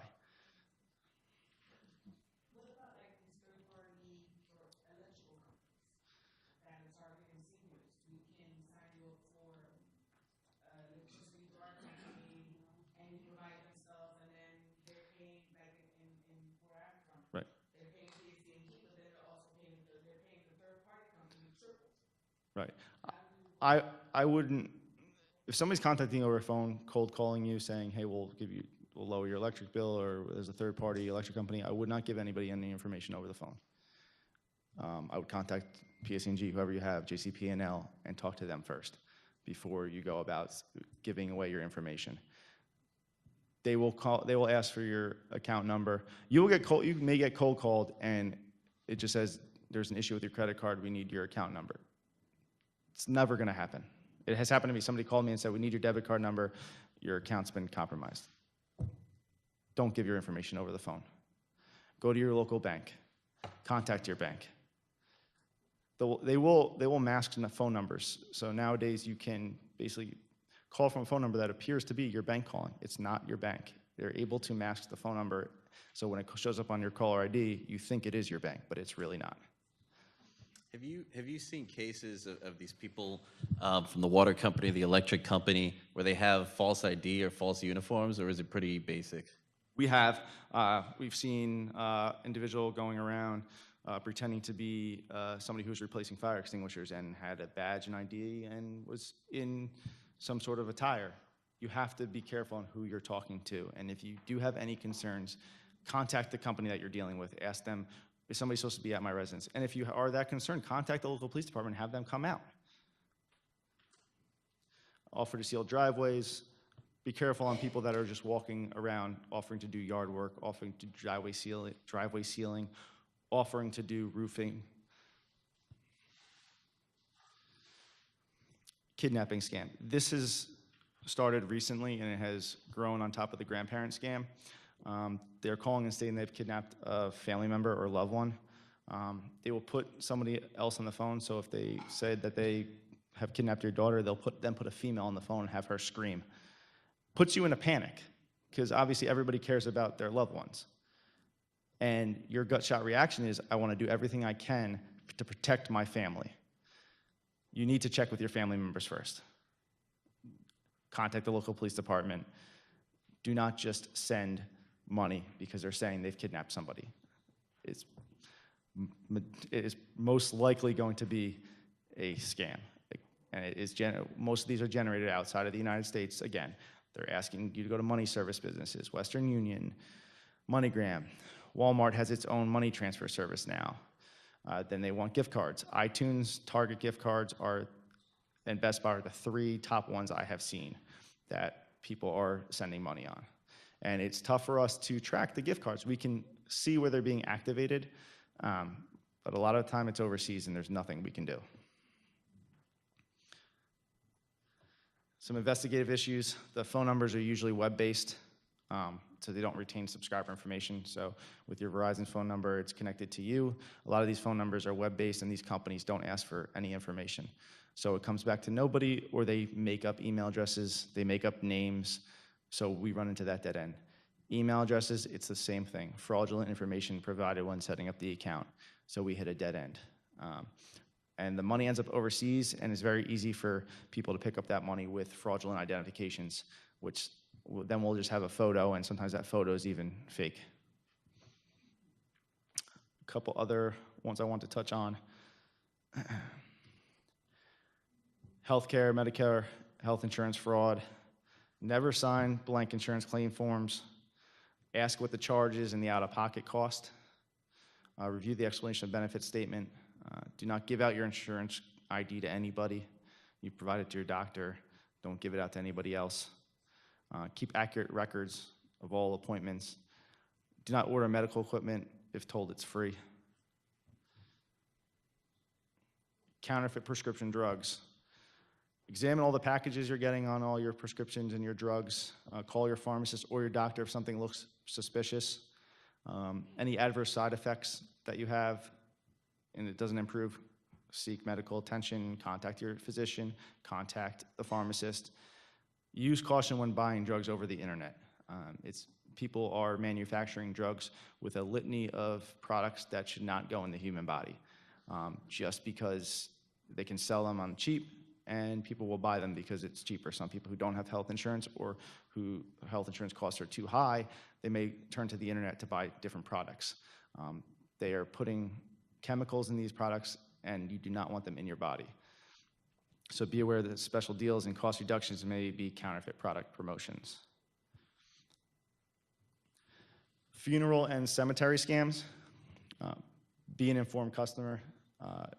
Bring a family member with you if you're planning a funeral.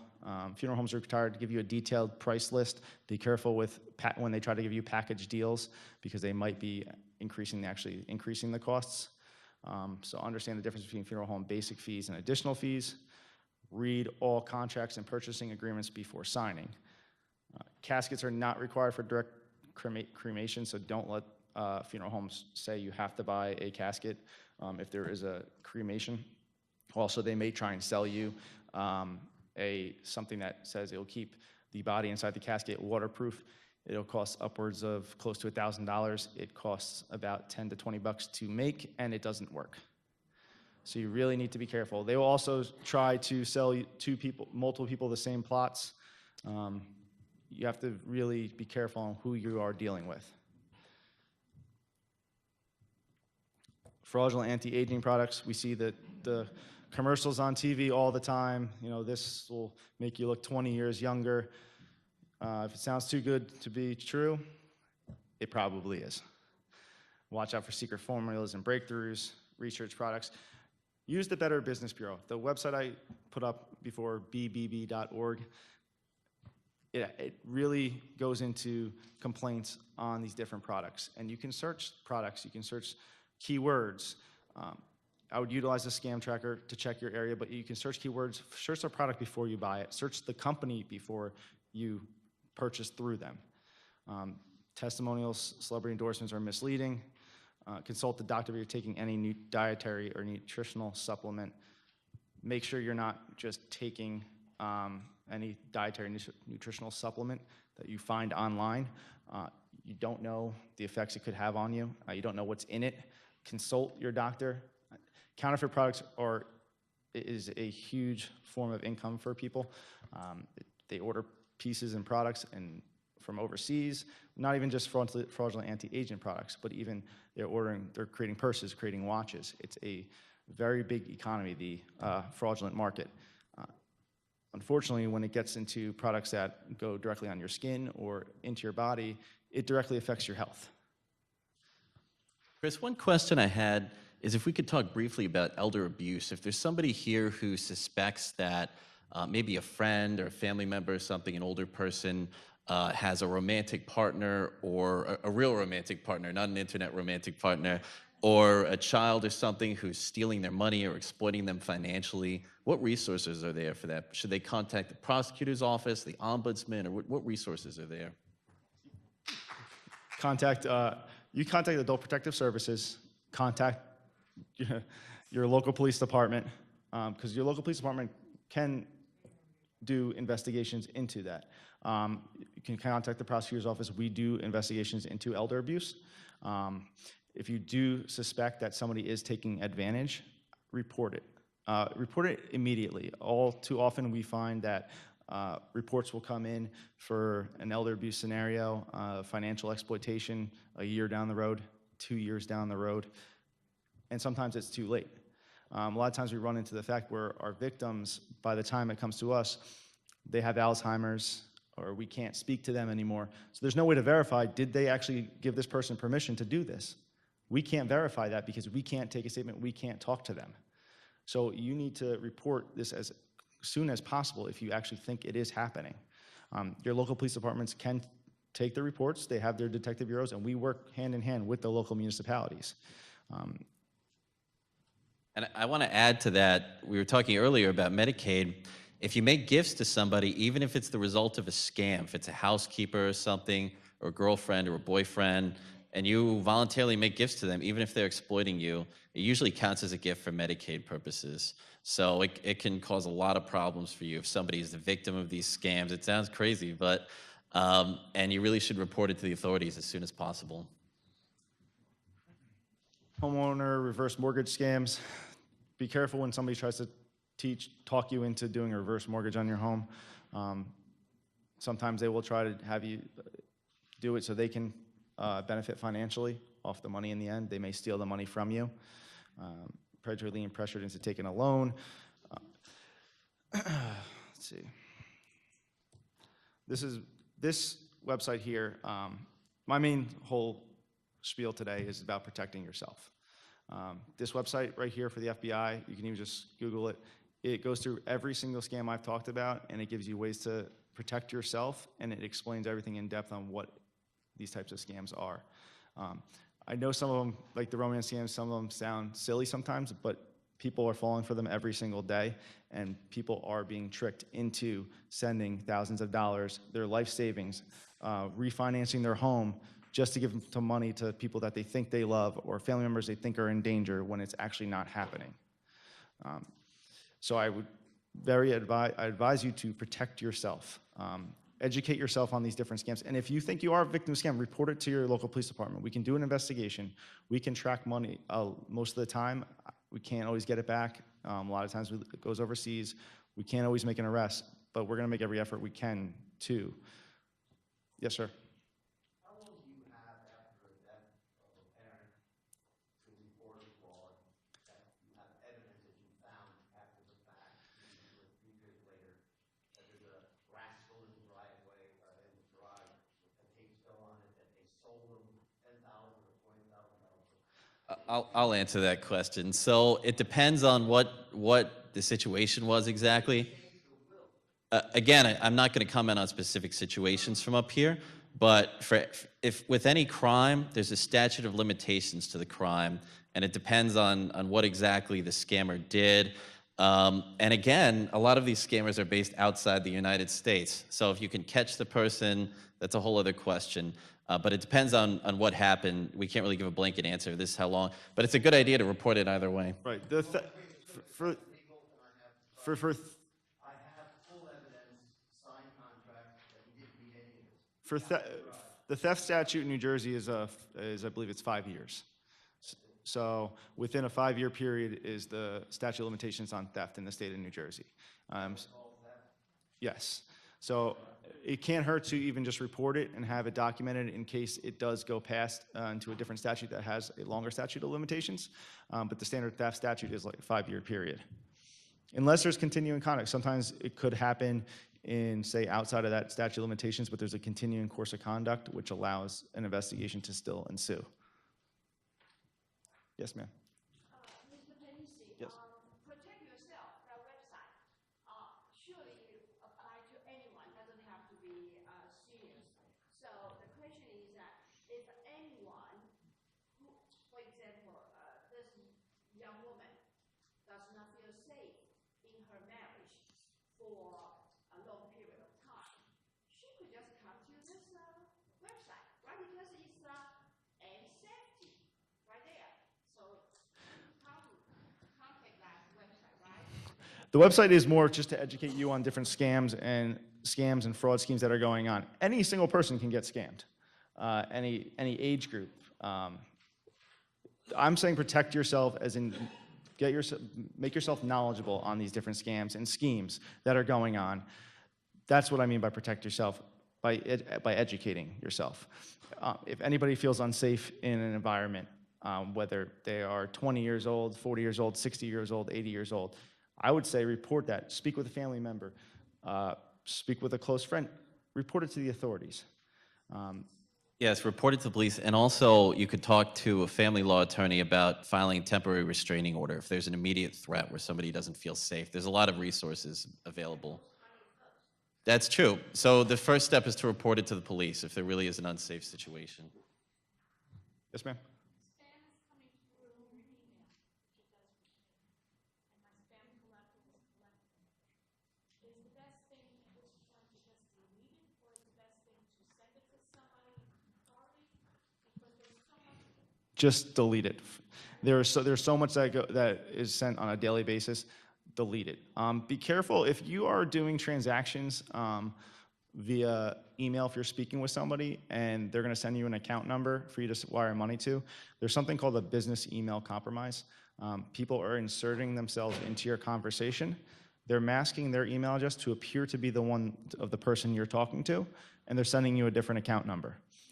You're then wiring money to them and not the proper person. This mostly targets large companies, and these companies endure hundreds of thousands up to millions of dollars in losses, but it's actually also targeting just everyday people that are doing their normal course of conduct business with somebody. They need to wire somebody $10,000. Somebody might insert themselves into your email chain. So if you go over, and highlight the email address, it should be able to tell you exactly and sometimes it might show up, says, Chris Panisi is emailing you. It doesn't show my email address. If you highlight that, it will show you the actual email address that it's coming from. Make sure that's the correct email address that you're corresponding with, that somebody didn't insert themselves into the conversation and you just wired somebody $10,000 that you didn't mean to wire to. If you do, contact your bank as soon as possible to issue a stop, hold on that wire, and have them recall the wire. Then immediately report it to the police department. When wires go overseas, the FBI does have methods to stop those wires immediately and bring them back, but it's only within 24 to 48 hours. Before you delete it, make sure you spam it first. What? Spam it. Mark it as spam. Mark it as spam and delete it. A gentleman in at the back has been waiting. I would beware on any prescriptions or any drugs you're buying and bringing in from outside the country. Make sure you do research on the company and consult your doctor or physician on the different ingredients in these drugs. Just because so many people are counterfeiting prescription pills to profit, and it doesn't affect them if it affects you. A lot of times they're outside of the country and they don't think they're going to get prosecuted. But I would definitely consult your physician on the different ingredients that are in these narcotics, and do research on the businesses that you're dealing with and the website and whatever website you're dealing with, and do research. Yes, ma'am. I think that's illegal, isn't it, to bring it? But my comment is something else, and that is, it might seem really basic, and maybe that's why it's just overlooked. And on Facebook said, keep it away from, and that's okay. I have a different day and a different year, which confounds my high school classmates, why are you 10 years younger, for my birthday. You can have a different last name and set up your privacy so that you don't accept friends of friends. Because what they can do on Facebook is just don't look and under your friends, look and see, especially if it's public, who are other people who have your name. You know how you say search Right. this person's friends, you put in their last name and you see all the family. I don't have my address. I don't have the address of where I grew up. People can figure it out, and absolutely just not friend anybody who you don't know personally. Right. But changing the birthday is just a real. Right. You can limit your presence on social media. I know everybody likes to connect themselves on social media, connect yourselves with family, post your vacation photos, but you can limit basically your digital profile, your digital footprint. And it's smart to do that and to look at your privacy settings. I just want to add, though, other people could post stuff about you. In my example of the wedding in Las Vegas, somebody else posted that I was there. So, there's only limited things you can do to protect yourself. Limit yourself to being tagged in photos, tagged in posts, and posting things yourselves. Any other questions? Oh, yes, sir.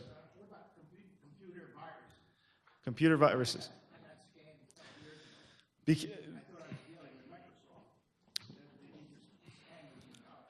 People will, it's a good question. The question here was on computer viruses. People will reach out to you saying that they can help fix a virus on your computer. They're going to ask for remote access to your computer. They may lock you out of your computer, then hold it for ransom, and you have to make payments on it. Actually, even businesses are getting targeted that way. They may also reach out to you by phone or email and say you were paying $200 for virus protection. You're actually supposed to get a refund because we had a glitch in our system, but we accidentally deposited $10,000 in your bank account. Can you send us money? People are falling for it. They're sending you pictures of fake bank accounts to try and mirror your bank account. Only use virus protection software from trusted sources. Make sure if somebody's reaching out to you, make sure you are reaching out to that company directly using like the phone numbers on their website, like a Microsoft phone number on their website. Don't call back on the phone numbers they're calling you back on. A lot of times they're spoof numbers, they're internet phone numbers, and they are getting you to send them money, and they're not actually a virus protection service. They're just out there to scam you. Yes, sir. I had that phone call 3 weeks ago from Microsoft. Yep. I called Microsoft after the fact. They said, oh, yeah, we know about that. It's been about a year that's been going on. Yep, and the Microsoft one is Here to stop the it? Microsoft. Yeah, and if somebody's calling you out of the blue saying they're Microsoft and they're looking to do any virus protection or you have a virus on your computer, don't give them any information over the phone. Make sure you're doing your due diligence and you're contacting Microsoft directly and saying, I received this phone call. I'm trying to verify the legitimacy of this phone call. See, the problem is that my computer crashed. Yeah. I can't get into my computer Right. unless I contact these people. And I thought they were Microsoft, but they were somebody else. Some Right. scammer. Yeah. Right, and that is happening. Report that to the police department if that does happen. We are able to do some tracking when it comes to email addresses and phone numbers to the extent that we're ever going to be able to find out exactly. That's case by case. Thank you very much, Chris. Thanks to Ben. Thanks to the Middlesex County Prosecutor. And thanks to all of you for coming out today. I'm going to run to the restroom, and then I'll be here if anybody has any questions. Thanks for coming today. And this is our contact number. Oh, I'm Or, sorry. no problem. This is our main contact number. And on the pamphlet, it has our website, which also has an email address for you to report anything. Good job. Thank you for having us. Good presentation. Oh, I didn't do anything, I just came from. Well, thanks for How you doing, arranging Yeah, this. sure. Chris, You're doing a luncheon for the speakers afterwards. If you guys want to stick I'll around. leave that up to the detective, I don't know what he's got on his agenda. Okay, great. I'm going to run to the bathroom. Sure.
exhausting process. It's just, unfortunately,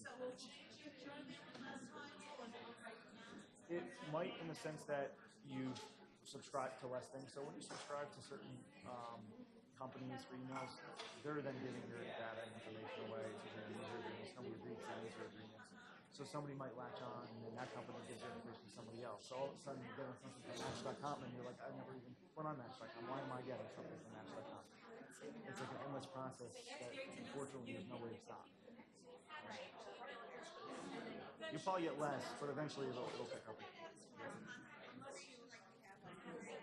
But I use Gmail, and in my main folder, I just get my normal emails, but all that spam stuff goes to a separate folder automatically. It puts stuff into a promotion folder, it puts stuff into a spam folder without me even doing it, which I think is great.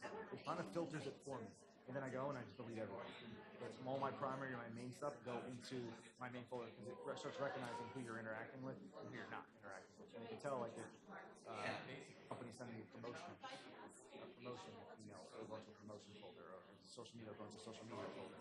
So, I mean, I use Gmail, I like it, but everybody has a benefit. AOL has good too. No matter how long you're on it, though, you're always going to get spam. There's no way. No.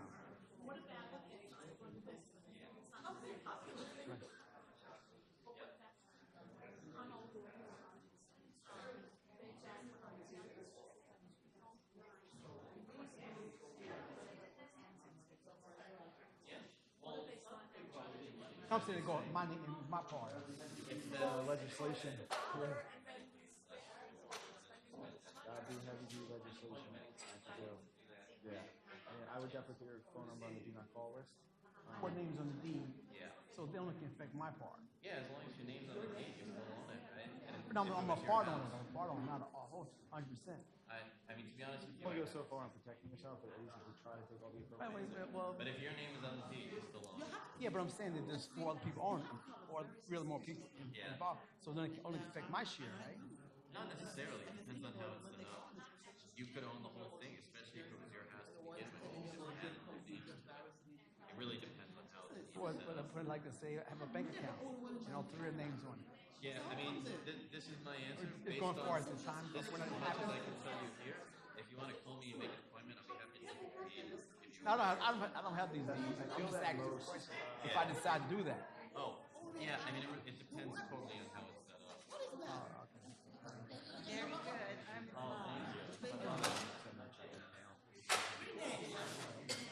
Where people are fishing out of mailboxes and throwing people mail out of mailboxes.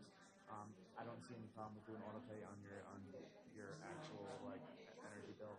No, I'm partners with somebody else. The other guy is another attorney I know. Oh, got the- And Chris is the detective. Yeah, I know. Yeah. Okay, then thank you. Yeah, sure. Thank you guys. Hi.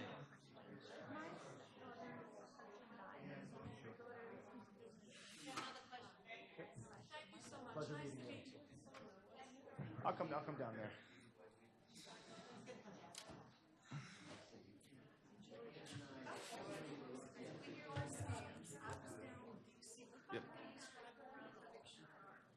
Yep, they do that, and they actually damage your car, and then they'll damage your car and then fix it. I was down in DC, and somebody asked me that, and then They'll actually do more damage to the car.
shortchanged, and she's both me. Right, so the joint ownership, depending on how it's set up, probably we could have joint ownership. Everything else would pass under the intestate. So the law in New Jersey that says it goes to this person, and then later it goes to the spouse, kid, whatever.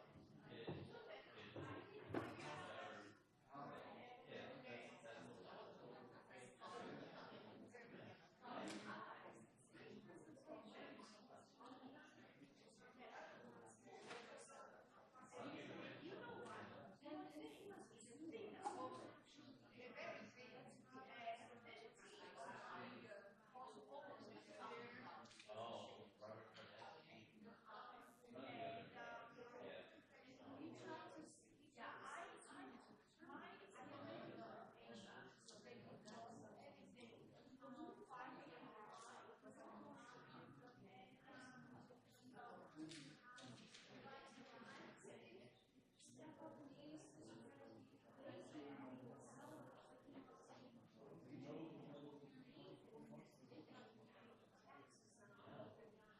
You're right. I mean, there's good tax reasons not to do that potentially. If the person dies, you have to settle the case. If you get it, then you take the original basis. So it's going to be more taxed on it when you sell it. And then you have to get stuff on top of that.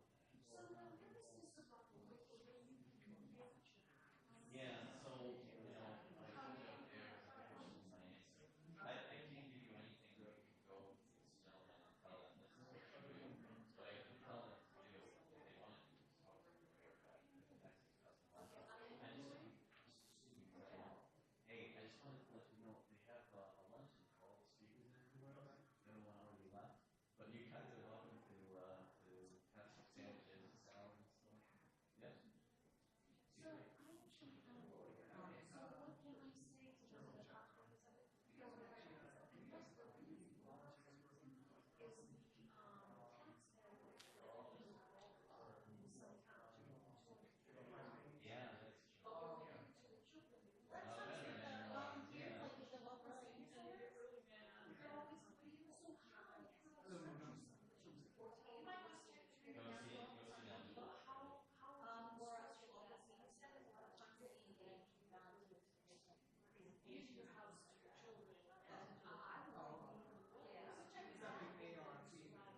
Yeah, that's true. That's one way. Another way, maybe could be combined with an annuity. You guys can move together, finance and how that works out. Depending on what's going on with the kids, trust or So you might be able to,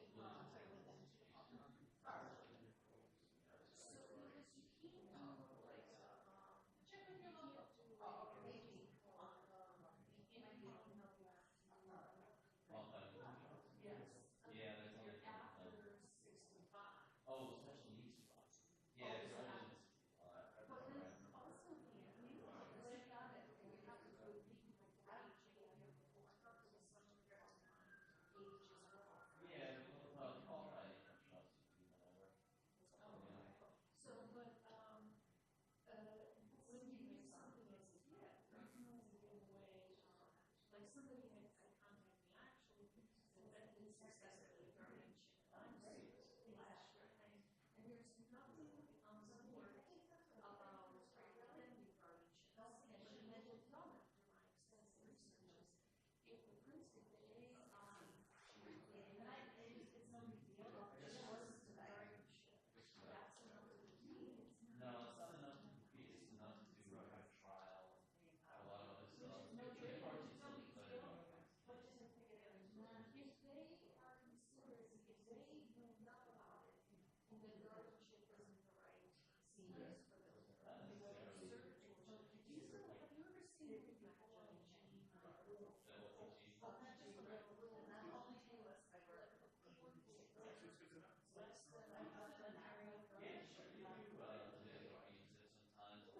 A lot of times they'll say, the person retains